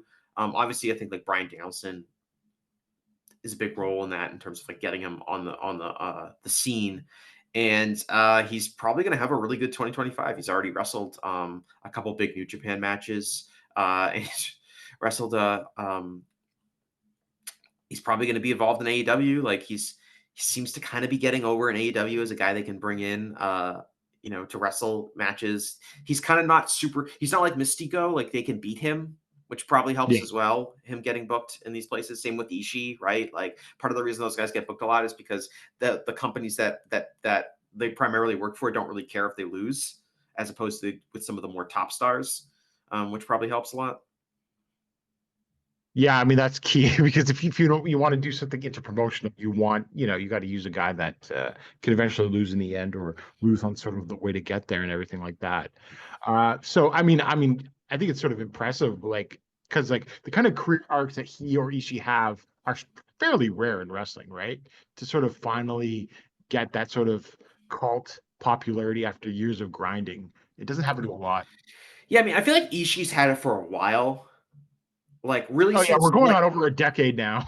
yeah, like really like Ishii since New Japan really got hot, like Ishii has been popular um for a while. So like and like now it's like New Japan really doesn't have a lot to do with Ishii. Ishii's kind of done everything in New Japan. Like he could win the Never title again and things like that. But they're obviously moving on and rebuilding a lot of aspects of their company, which makes sense. And that so like the like I don't know, like Ishii really should have been in the G1 just from like a match quality perspective. Yeah, But I really absolutely. enjoyed his American residency.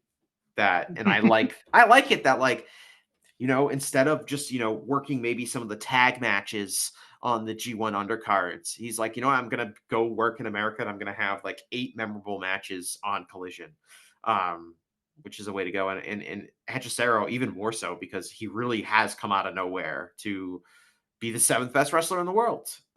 So good for him. Haruki Goto, we already talked about.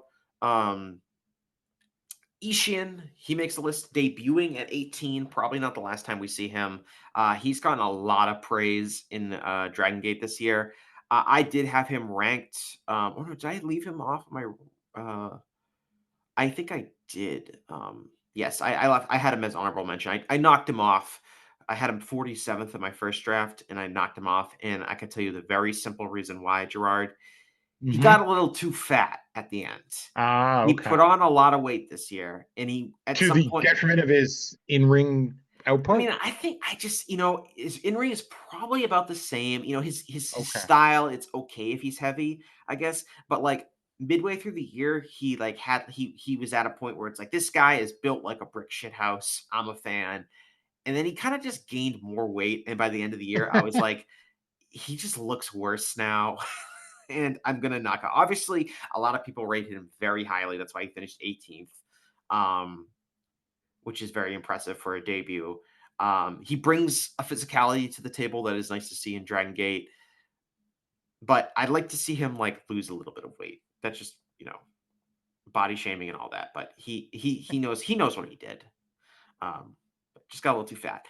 Funky Jackie Kamei made his debut as well. He's 42nd. I love Jackie Kamei. I think he's one of the best wrestlers in Dragon Gate. I think he's super consistent. I would have voted for him in the last few years. I'm kind of surprised this is his debut, but that's fine. He comes in at 42nd.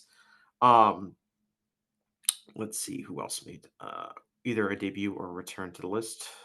Scrolling down, Kyle Fletcher, he comes in at number 10, never made the list before. Really great year. I'll say this, I should have mentioned this when we discussed Okada. Um, a lot of the voting took place before World's End. And I know like Rich Craich said, like, if this was after World's End, I think Okada would have made his ballot because Okada had 2 great matches at World's End. Kyle Fletcher, of course, maybe had the best match of his career at World's End against Will Ospreay, but even so, he still finishes 10th. So a huge testament to his um, year. I know, Gerard, you hate Kyle Fletcher. What happened there? Uh, you know, well, I have a strict no Australian policy. Is really what it is. So That's understandable. yeah, Okay. That's like an old Commonwealth nation kind of thing, I assume. Yeah. sort of. Yeah. Is Australia the anti-Canada? Let's Well, explore. I mean, there's a lot of stereotypes in Canada about Australian tourists, especially at ski resorts and how they behave. I guess I'll just say that. Really, I've never come across any Australian tourists at a ski resort, but There's a lot of them in Canada, particularly like out in Banff and Alberta and everything like that, yeah. and they just have like a bad rap. Are you a ski guy? No, I'm not. Oh, okay. I'd say This that. was a podcast is about to get very derailed, so it's good that you say no. Oh, okay. Um, Yeah. But that's just sort of like one of the things that you hear about so Australians here in Canada. yeah, we got. I'll tell you right now, and Warren Hayes knows this, so I don't care. I don't care if he's listening, which he definitely is. French Canadian tourists coming down here, I am not a fan of. Okay. They are famously very rude, especially on the main coast. They come down to the main coast and things like, oh, we're in a crowded aisle in the supermarket. Like if someone's pushing a carriage past, you kind of step out of the way so they can get past. Like that doesn't occur to our French speaking brethren up north, is what I'll say. If we're talking about stereotypical tourists we don't like. A guy who made his debut. Okay, no, go ahead. I don't really have anything against Australian tourists. But that's just sort of the image in Canada more generally. Yeah, I mean, I can't say I have been acquainted with too many Australians in my life. Um, I had a soccer coach from New Zealand as a kid. That's neither here nor there. Guy who debuted on this list as a singles wrestler is Mark Briscoe. Now, he had appeared as the Briscoe brothers a couple years ago, but this is the first time Mark Briscoe has appeared as a singles wrestler. He comes in at 29th. I'm very surprised Mark Briscoe made this list and Orange Cassidy did not, because I feel like their cases are very similar.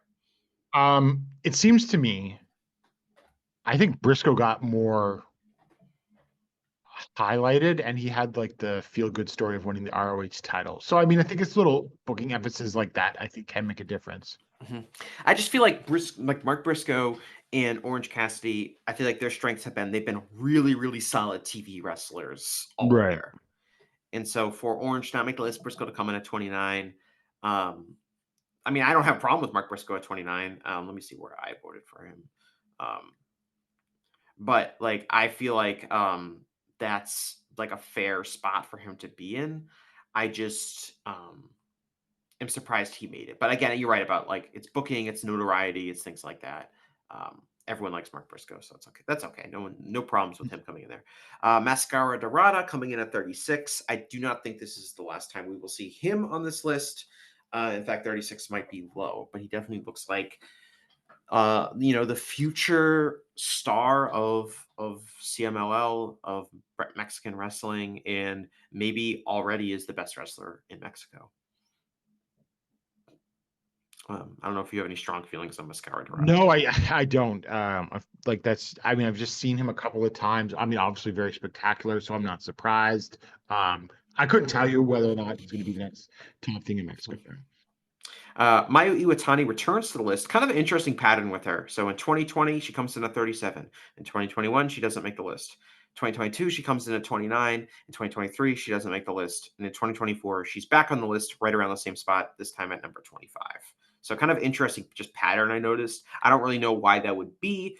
To my limited knowledge, she seems like really consistent, like veteran wrestler in terms of what she brings to the table in Stardom. So I don't know if there's been why there's been kind of some major swings in her positioning on this list. Well, I mean, sort of, and I use this term again, relatively, she had sort of become like, the veteran. I mean, she's only 31, but she had become the veteran because she was main eventing Stardom, ages ago and everything. I mean, she's been wrestling for 13 years. So she obviously had her high points, in the mid to late teens before even like Bushiroad bought Stardom, champion and everything like that. So, a lot of the times, and this was, most of the time when she was there, it was Rossi was booking. Rossi obviously doesn't like go back and make you a two-time champion very often, right? So it was always like trying to make new stars. Now she is the rare two-time World of Stardom champion, although I expect now that Bushiroad owns the company, that will be more common.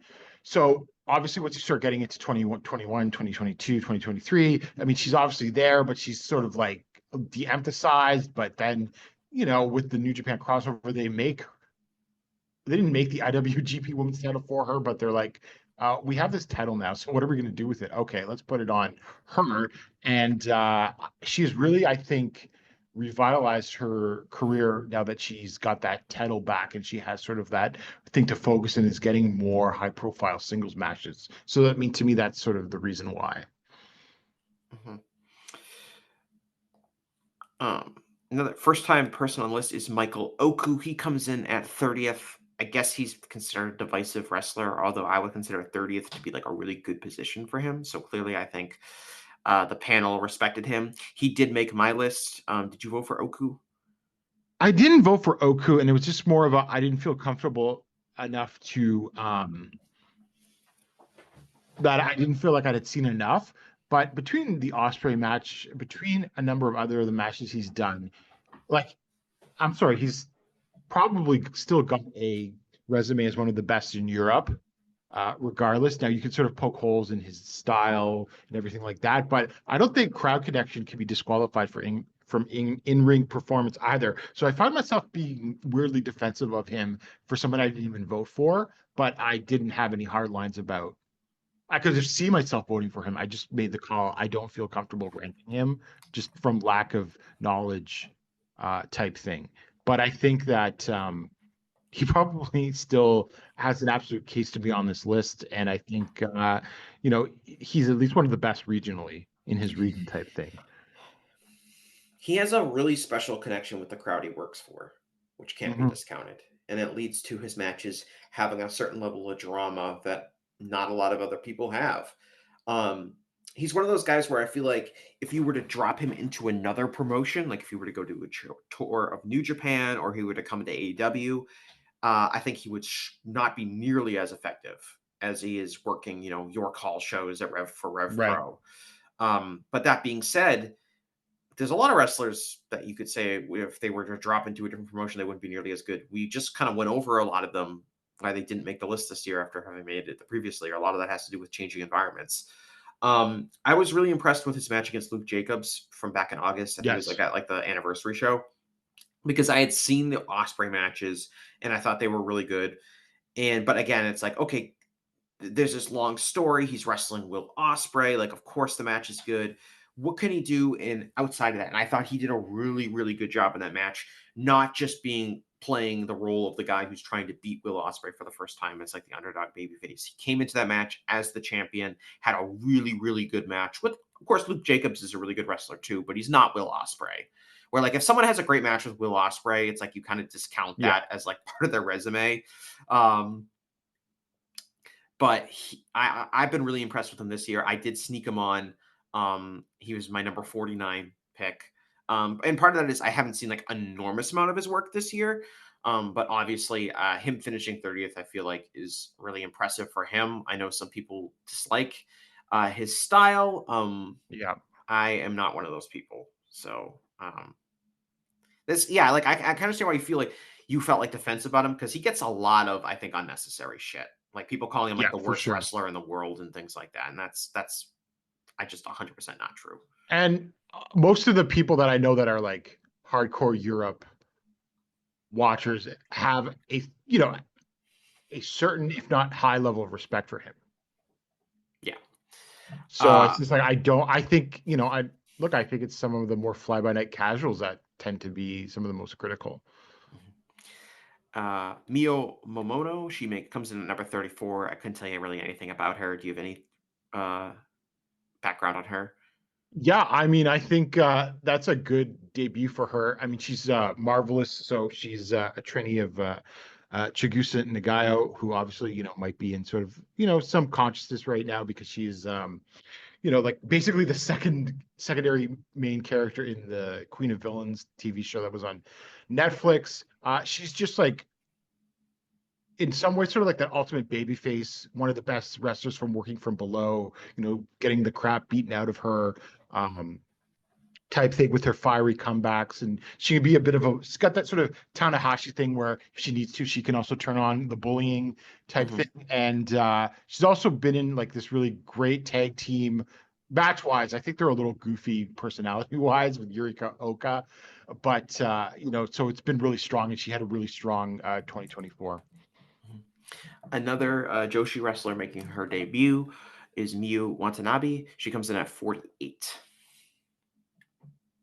Um, I voted for Miyu Watanabe before. I go in and out with Tokyo Joshi Pro just because, again, I mean, I started watching All Japan Women in the 90s. All Japan Women was my introduction. Joshi, which is a very, very different world than Tokyo Joshi Pro. But I mean, I think I definitely voted for her. Yeah, I had her at 17. I just think the world of her. Um, she is a power wrestler. I mean, she is deceptively strong, like doing like double giant swings to the other women in the company and everything like that, doing like giant swings to like people like Maxie Impaler. So, and then she just had worked hard, and Tokyo Joshi booking could sometimes be like at a glacial pace. But so she finally gets the princess title as the champion, has a very strong reign, just lost it I don't know, a week ago or so to like Mizuki, who I'm not so much of a fan of. I just think that she was definitely one of the best women in all of wrestling, and by far in her promotion. Not that there aren't other good wrestlers in Tokyo Joshi Pro, but she just stands out to me as just like one of the best power wrestlers on the planet and one of the best baby faces on the planet as well. Naruki Doi, he's coming in at 27. He's only made this list once before, which I'm really surprised by. He was 12th in 2020. Um, Honestly, if you told me like how many times do you think Naruki Doi has made the list, I thought he would have made the list like every year. So the fact that he's only made it for the second time is kind of incredible. Um, Neon, a young high flyer from CMLL, he debuts on the list at 45. I did sneak him on here. I'm not going to say that like, oh, I watched like a million Neon matches, but he was my number 50. Just because I wanted to add a few more Lucha guys to the list. And I find, I'm a sucker for guys that come in and do cool shit. And that's basically what he's doing at this stage of his career. But I'm okay with him. Have you seen like any Neon this year? I haven't seen any Neon at all, actually. All right. Use your imagination, and you can probably picture what he's doing. A guy who came back to the list was Pac. He was 22nd after not making the list the year before that. He had made it previously 4 straight years, coming in at 28, 18, 29, and 7 in 2020.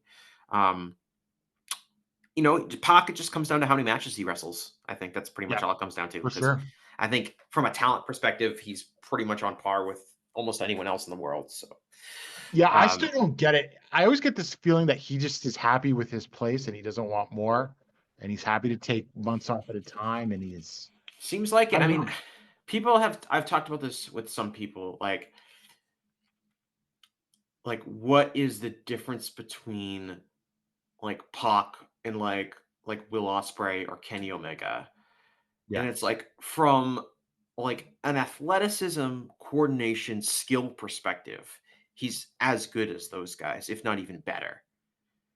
But there's just something about those. The reason I think Omega and Ospreay are so great is those guys not only have enormous physical talent and great instincts, but they have a real passionate drive to be great. And I don't know if Pac has that same kind of drive. I think he's an amazing wrestler. And it's not saying he doesn't work hard, because he obviously does. But he just doesn't necessarily have that extra special gear that like the absolute best wrestlers have. And that's why he's kind of never really threatened to be number one. Despite, I think if you're just talking about pure in-ring talent and athleticism and skill, he's on the same level as pretty much anyone else. I'm sorry. I'm looking at this place. Randy Orton made this list. What the hell happened? And like at one time he was 36th what the year? first year. What year The was that? first year Oh of the list well, that's here. I'm not gonna hold that against him too much. I am. I just saw his name and I was like, he made this list once. That makes me mad. But I think I said it, Randy Orton. This is documented. Randy Orton was my wrestler of the year in 2013. I wrote that I on don't. for Wrestling Inc. I never had like. I'm not. I wouldn't go out and like make some grand defense of him. He just never really bothered me that much. So either at the same time, as much as he did for others. All right. That's neither here nor there. Robbie Eagles, he makes the list at 47. He had not been on the list in 2 years. He was on the list number 38 in 2021. I thought he had a good year. I've seen some of his Australian indie work. I kind of watched some of that at the end of the year. It's just a solid as hell wrestler that has done it, both in tag as in singles, and has been, I think, a really underrated part of New Japan's junior division for a while. Yeah, I think so too. I just really like his style, how he sort of like combines the high flying with the limb work.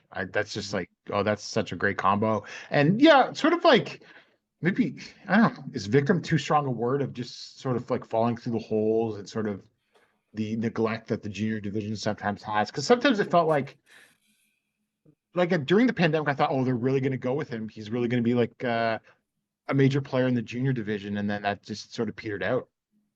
Yeah, he's kind of viewed as a mid-carder in the junior division, outside of that one kind of run he had, Yeah. winning the title. That's okay though. I think he's still in a position where he's putting out good performances. And Oh, I think the absolutely. junior tag division has really um, improved last year or two in terms of bringing in Oh, some new yeah, guys and making that a absolutely. lot more exciting than it was. It was really stale like a year or two ago. Um, a guy near and dear to your heart, Rohei Uiwa, he debuts on the list at 37. Probably not the last time we see him. I'm going to be honest, Uiwa to me, I guess I would say I'm neutral on him. Okay. I don't see him and say, "Whoa, future top guy." But I think I don't think he's no, like bad by any means. I see what you mean, but also given the way that he's been handled, he's also not overexposed like Mhm. what's happened with Umino. Yeah. Uh, but I'm also still bullish on Shuji. But at the same time, it's like, you know, Oiwa did not, because I don't want to overstate this, but Suji looks like, I feel bad even saying this, but a little shaky in top spots sometimes, right? Mhm. Not that I think it's like anything that's happening with Umino or anything like that. So in this, but no, that's to be expected. These wrestlers are developing. I absolutely have a patience and an acceptance of that sort of thing.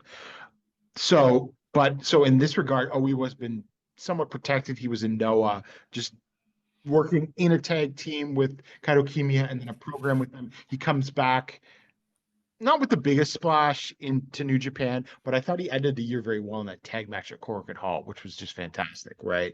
So I think he debuted at the right position, and I do think that he has a very good chance of going higher next year. Mhm. Saray, she comes in at number 5. We've already kind of talked about her, Mhm. but obviously we know why she wasn't on this list for a number of years. Long WWE stint and then not Yeah. working as much. But obviously she's back and better than ever. Um, it's kind of funny scrolling through this list. There's some of these names are kind of sad. Like, oh, SB Kento, remember him? He was 13th a few Hmm. years Hmm. ago and he hasn't been ranked since. Um, another guy who debuted on the list is okay. We got to talk about the Saito brothers. Okay. Um, Saito brothers come in at 49. Now, what was, I guess, kind of the argument in terms of ranking them as a tag team? Because you could rank them individually too, especially obviously Jun Saito won the world title at the end of the year. Right. But they're on here as a tag This team. I would have considered ranking them individually because I think Ray had put together a better resume of singles matches. As I think I think generally he's actually a better singles performer than June. So Interesting. but Alan was just like, we're just gonna rank them together type thing. So we did, and that was a decision made very early on as well Okay. to rank them together. Yes. Um, I've said this before, obviously. I just don't. I want to say that I do get it, right? Like, I get the idea. These are like big, ugly brawlers. Like, the roughness of them is part of their charm. They obviously have a really good crowd connection. They've gotten over in all Japan. Uh, I want to say that, like, they're not for me, but I get it. Um, but I really don't. I guess they are. I think the biggest example of like when I'm watching them, I'm like, am I taking crazy pills? Why am I the only person who's why people are like, "Oh, these guys are great." I'm like, "This is awful. This is awful professional wrestling and I want it to stop right now." Um I truly truly do not get it. In a way that I find like really befuddling to in the world of wrestling with the Saito brothers. But obviously they have achieved a hell of a lot this year in 2024, and you could say 49 is low. I know you had them ranked, I think, in your top 20. So sell me on the What Saito did I have brothers, and I will be almost impossible to sell me on. them? Well, look, I have a number 18. Look, I get it. And I think that the match at the end of the year between Jun Seto and Davey Boy Smith obviously is not I'm not going to defend that at all. It was not a good match. Um, but yeah, I mean, look, some of it does come down to aura. I mean, you take a couple of ex sumo wrestlers, and this has been something that hadn't happened in Japan in a while, right? And it should also be noted in terms of, taking some guys that were older, that were former sumo wrestlers, and pushing them out of the gate. That's something that has happened before and has fallen on its face, infamously in the late 80s in All Japan with Hiroshi Wajima. And there's also guys like Tadao Yasuda in New Japan who had a sumo background that were not very good professional wrestlers despite being pushed. But look, there's really two ways to sort of approach this. They are stars. There's no question about that. They become stars and they become draws. I mean, yes, relative. You have to talk about the size of what All Japan is these days and everything like that. But look, they're getting a TV show. They've got huge lineups for their merch and for autographs and everything like that. They got photo books, et cetera, et cetera. So it would seem foolish from any business perspective to not push them, basically. Uh, in-ring work. Look, I do love their in-ring work. They are a throwback. There's no question. I would, what I would point to most people. Are they a throwback to the time when wrestlers sucked? Sorry, I didn't mean to interrupt there. Go ahead. Sorry. Oh no, it's fine. It's fine. Look, I get it. Actually, what sort of surprises me, Jesse, is not your position on the Cytos, but there's not more people with your position on the Cytos, because I get where you're coming from to a certain extent. It's just that I love the ridiculousness. I mean, would I tell them to improve their look and get new gear? Absolutely, and stuff like that. But yeah, look, I point people to Ray Seto versus Yuma Anzai for the Triple Crown from August 3rd, I think. I mean, Anzai is incredible, but just like the way that Ray Seto, and this is my point, is like why I wanted to separate them. I think Ray Seto is a better worker. I think he knows how to throw his weight around and wrestle. Like, Suit Williams had this great comparison of that match. He compared it to Anzai wrestling, a grizzly bear. And I rewatched the match from that perspective, and it's true. It's like he's just clawing and throwing around. And again, look, there's no question that they are opponent dependent. What was the best Jun Saito match this year? Well, it was the Champion Carnival Finals against Kento Miyahara.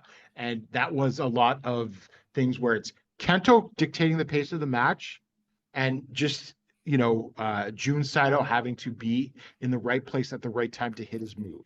And that's sort of it. But they are capable of doing that, and they're generally protected, right? I think doing that Smith versus Jun Saito main event in Yoyogi on December 31st was a booking misstep. They should know better, right? But I'm not going to penalize.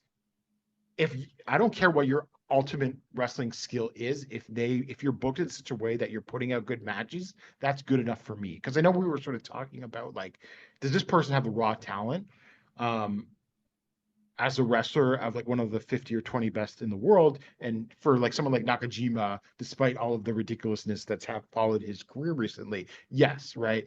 But the same thing is true if the Seto brothers are protected and booked in ways that go to their strengths. I don't think that they should be penalized for that. So, I mean, I get where you're coming from. They do look shaky at times, but when they hit, they are so much fun. I just love the big guys just pummeling each other, running into each other, and the way they work the crowd, that they really do have that down. And I think, you have to sort of take that into account because it's in-ring performance, right?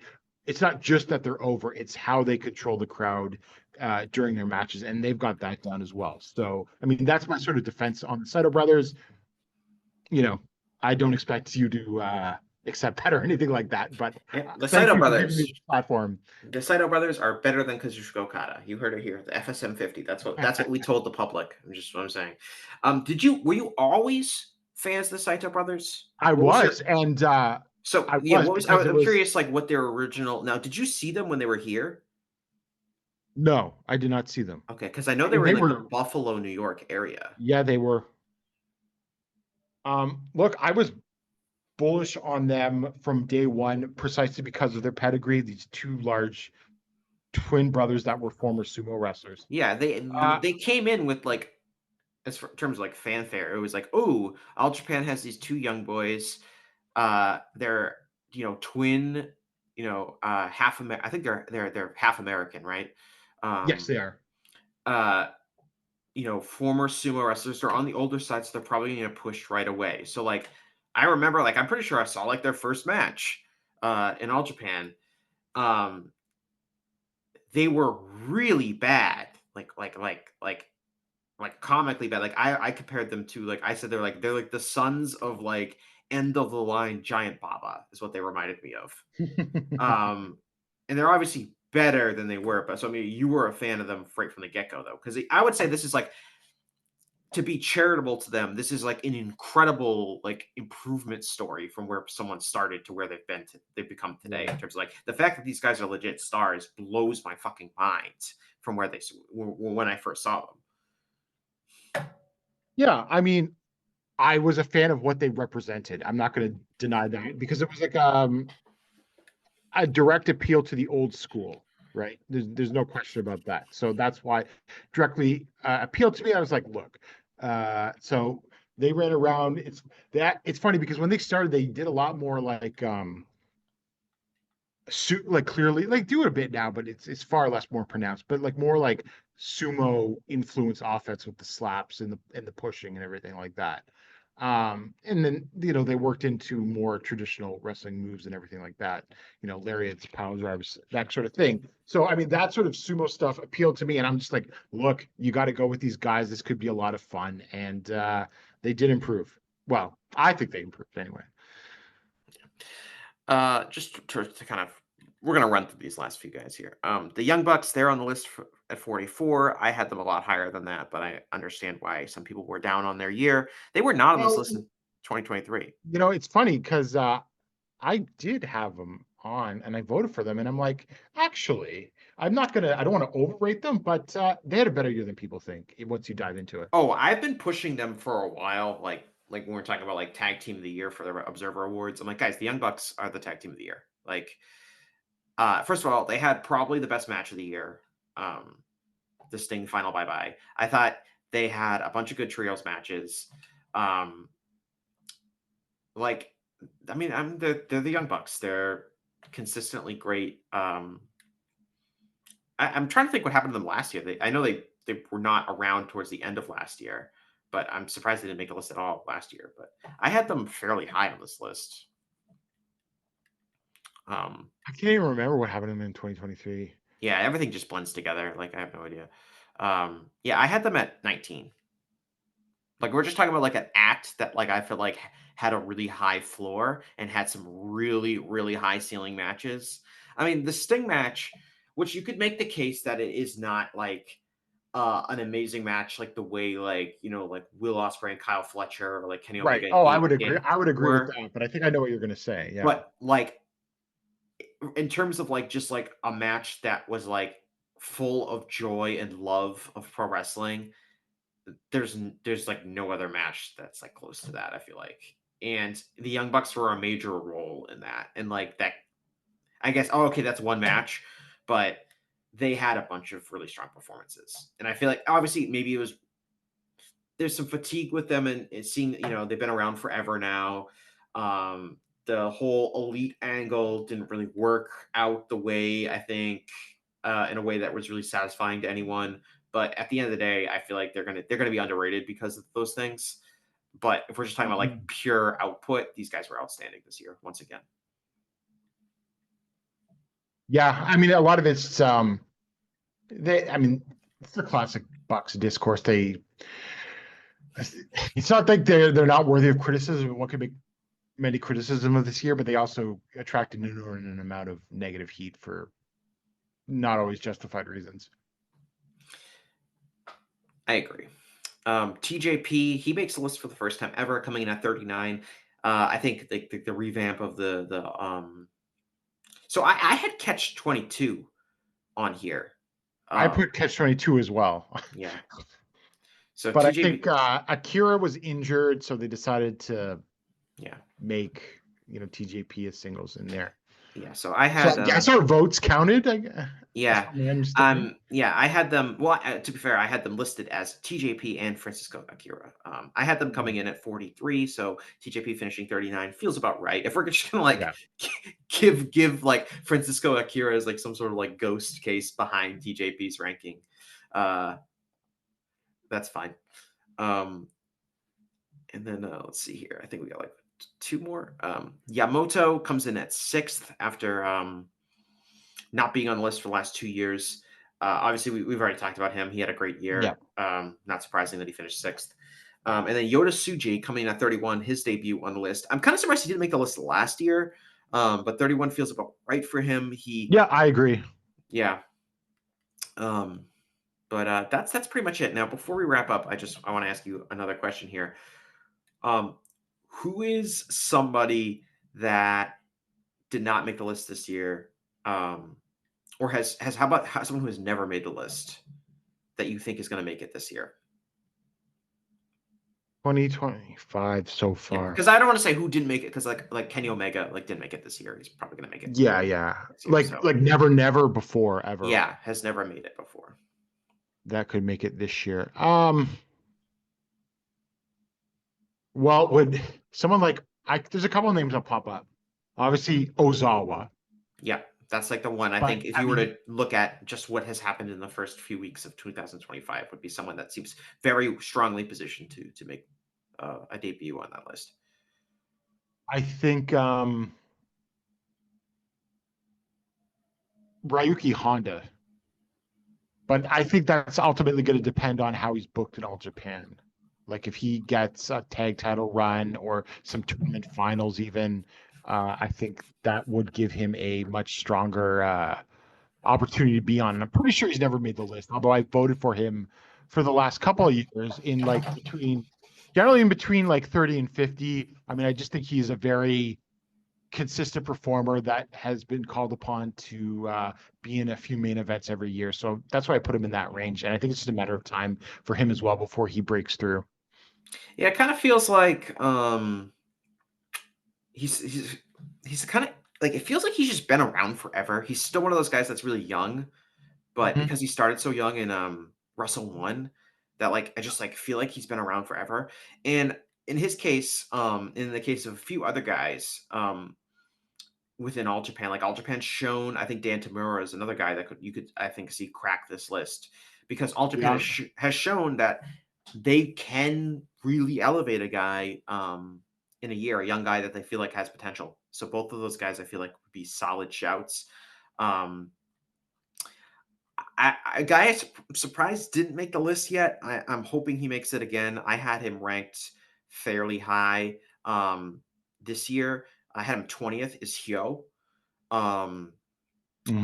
I just maybe maybe it has to do with eventually he works some more main events. Obviously if he were to become a part of the world title picture more, that would probably help him. I think he's easily one of the 50 best wrestlers in the world. He's popular. He has a really high ceiling. I think I could totally see him cracking into the top 50 as someone that's never made it before.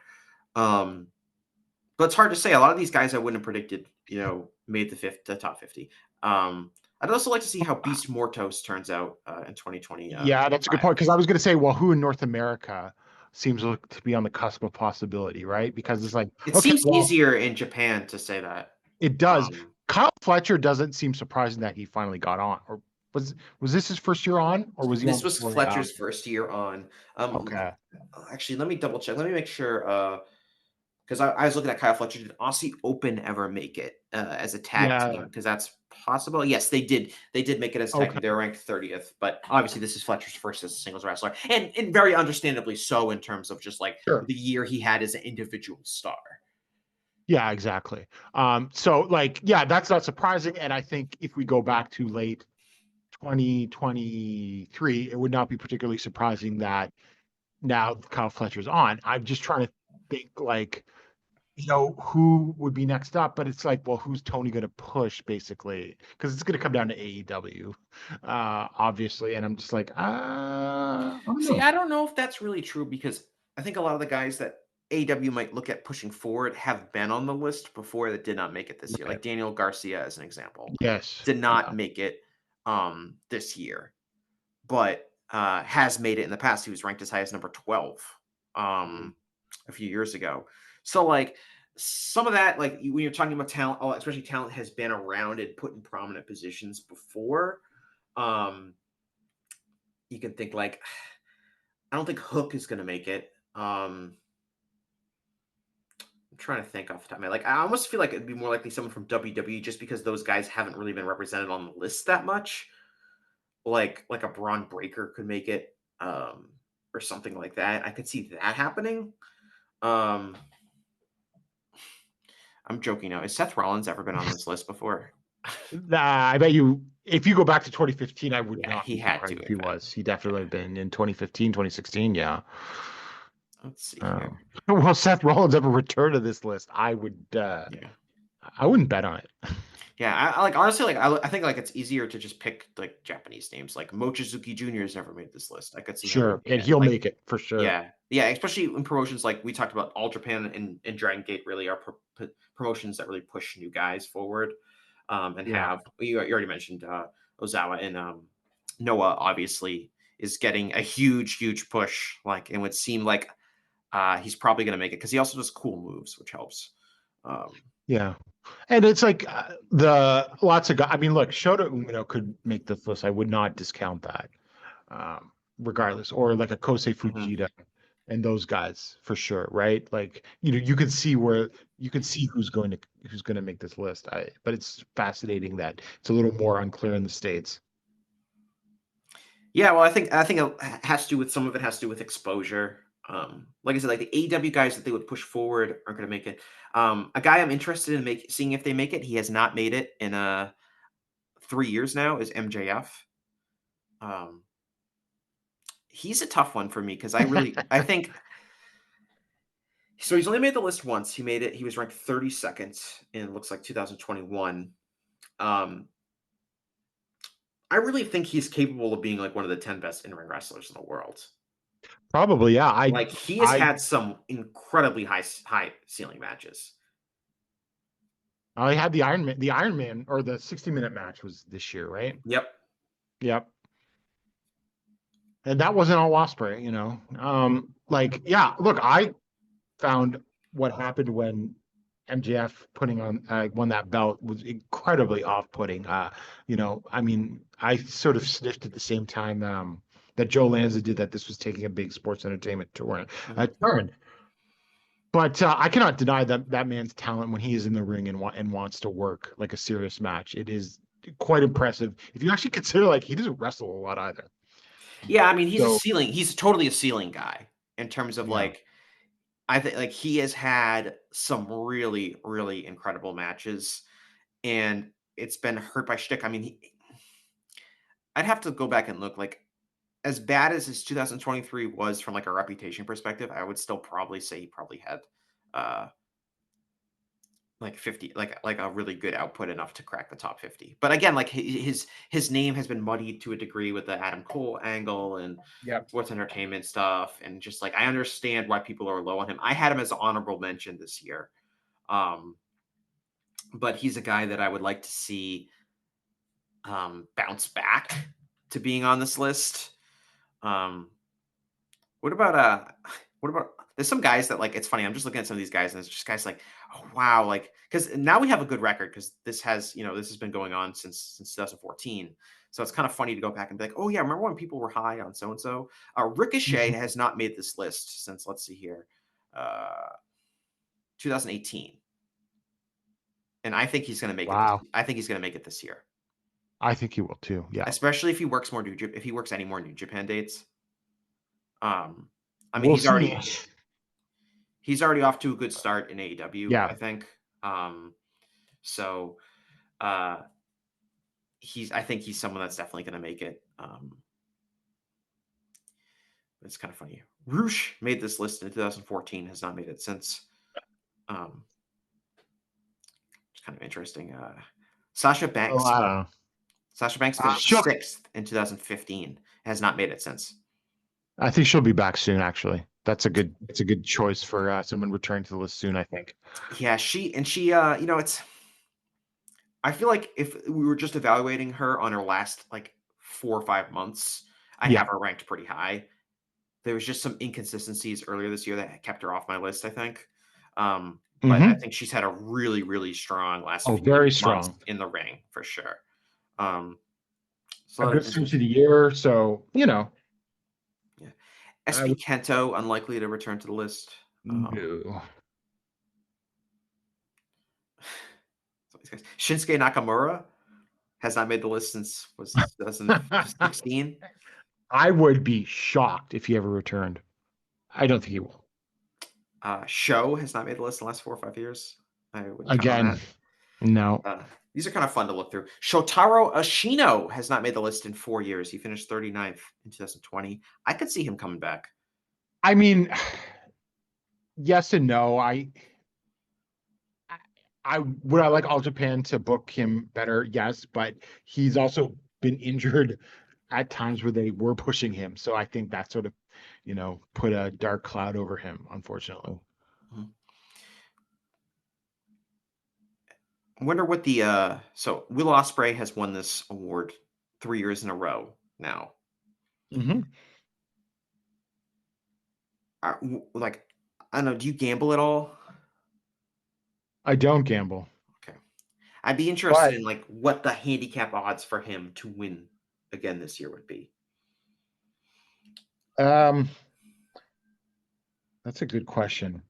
I mean, I would feel that he's by far the number one leading contender. I mean, let's look at his biggest threats to knock him off. I would say Omega. Mm-hmm. I would say maybe Zack Sabre Jr. and maybe Kyle Fletcher. Yep. I would say Takeshita, Yep. especially if he's going to be splitting more time between New Japan. Uh, yeah, I'd probably have him at like a minus 250 favorite. So you would need to bet like $2 I'm gonna be honest and nice to him. I don't think you can rule out Okada either. I would not put him at the like the upper echelon of the threats, but I think you'd have to put him in like as a dark horse threat. So if Osprey and Omega are going to be a tag team, okay, that means they're going to have all these great matches together. So Omega has attached himself to Osprey already, and vice versa. Omega also has the Gabe Kidd match in the bank. Because I was joking that like the big loser of I wrote like a winners and losers column for Wrestle Kingdom and Wrestle Dynasty that's on voiceofwrestling.com. And like I wanted to put one of the big losers as Will Ospreay just because he wasn't there and he's already behind in the Wrestler of the Year race. Because he wasn't part of the weekend and like Kenny was and Zack Sabre Jr. were obviously. But I think that he I guess he hasn't really done a whole. Did he have? I'm trying to even think what he's done this year so far. I think he had a really good match already on Collision. Um, let me just double check.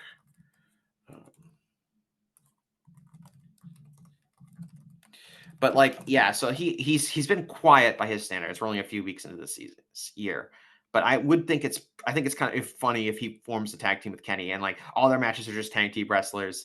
And then at the end of the year, we're like, oh, Kenny and Ospreay, it's been between the two of them. But Ospreay had that match with Gabe Kidd, so that's it. But I would say, yeah, that's probably the short list of people. I'll tell you what, I wanted to put Bryan Danielson lower than I ultimately did, just because I think I was kind of annoyed by some of the aspects of Right. 2024. But then I looked at like my notes and I was like, oh, man, he had so many great matches. I think he had the second most notebook matches behind Ospreay to me. So I slid him in at 6th. But I had him really high, and it's fun. I wasn't quite as down as you were on this, but I was like, wait a second, he didn't wrestle these last couple of months for the year. Is he really like deserving of Oh God, I had him number 3. well, in Or hindsight, no, or number 4. I'm sorry, yeah, but no, I'm that's like, fine. He oh finished second. wait, He finished second. So I gotta push. But then I looked like I can't knock him down any lower. I yeah, just can't. even me, I wouldn't say I'm a Danielson hater, but I'm probably like a Danielson skeptic to a degree. Sure. Like he like especially looking back on like in real time, I was annoyed by like him speed running through a bunch of things from a storyline perspective. I think it hurt AEW in the long run. But like you look at it, it's like, oh man, he had so many great matches in like a really short period of time. It was like every week he was having a memorable match, and he was wrestling in Mexico. Like he was doing it all. So like it was really hard for me to ding him any lower than 6th. But anyway, you got anything else you want to plug?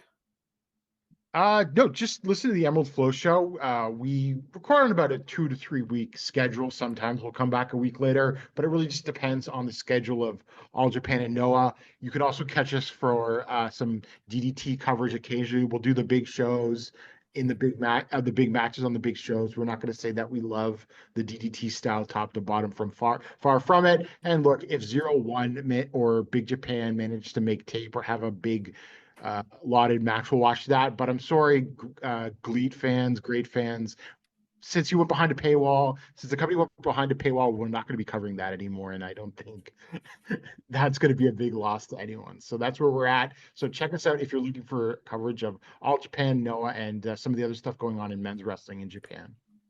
All right, I want to thank Gerard for being on the show. I want to thank all of our listeners for continuing to tune in, and I'll talk to you again after a while. Bye-bye. Hi, I'm Andrew Rich, and if you're like me, you look at the state of modern wrestling discourse and think, wow, what a cesspool. That's why I'm here to tell you about Music of the Mat Remix. That's right, your favorite wrestling music podcast is back with a new format, where I bring on a guest and we play songs related to wrestling-themed topics. It could be a wrestling reference, a wrestling concept, a wrestling pun, things of that nature. Now you might be saying, Andrew, that is a very, very tenuous connection to pro wrestling on a wrestling podcast network. Is this just an excuse to hang out with your friends and talk about music and ignore the rest of the wrestling landscape? Yes. Yes, it is. So listen to Music of the Mat Remix on the Voices of Wrestling Podcast Network, available on Apple, Spotify, or your podcast player of choice.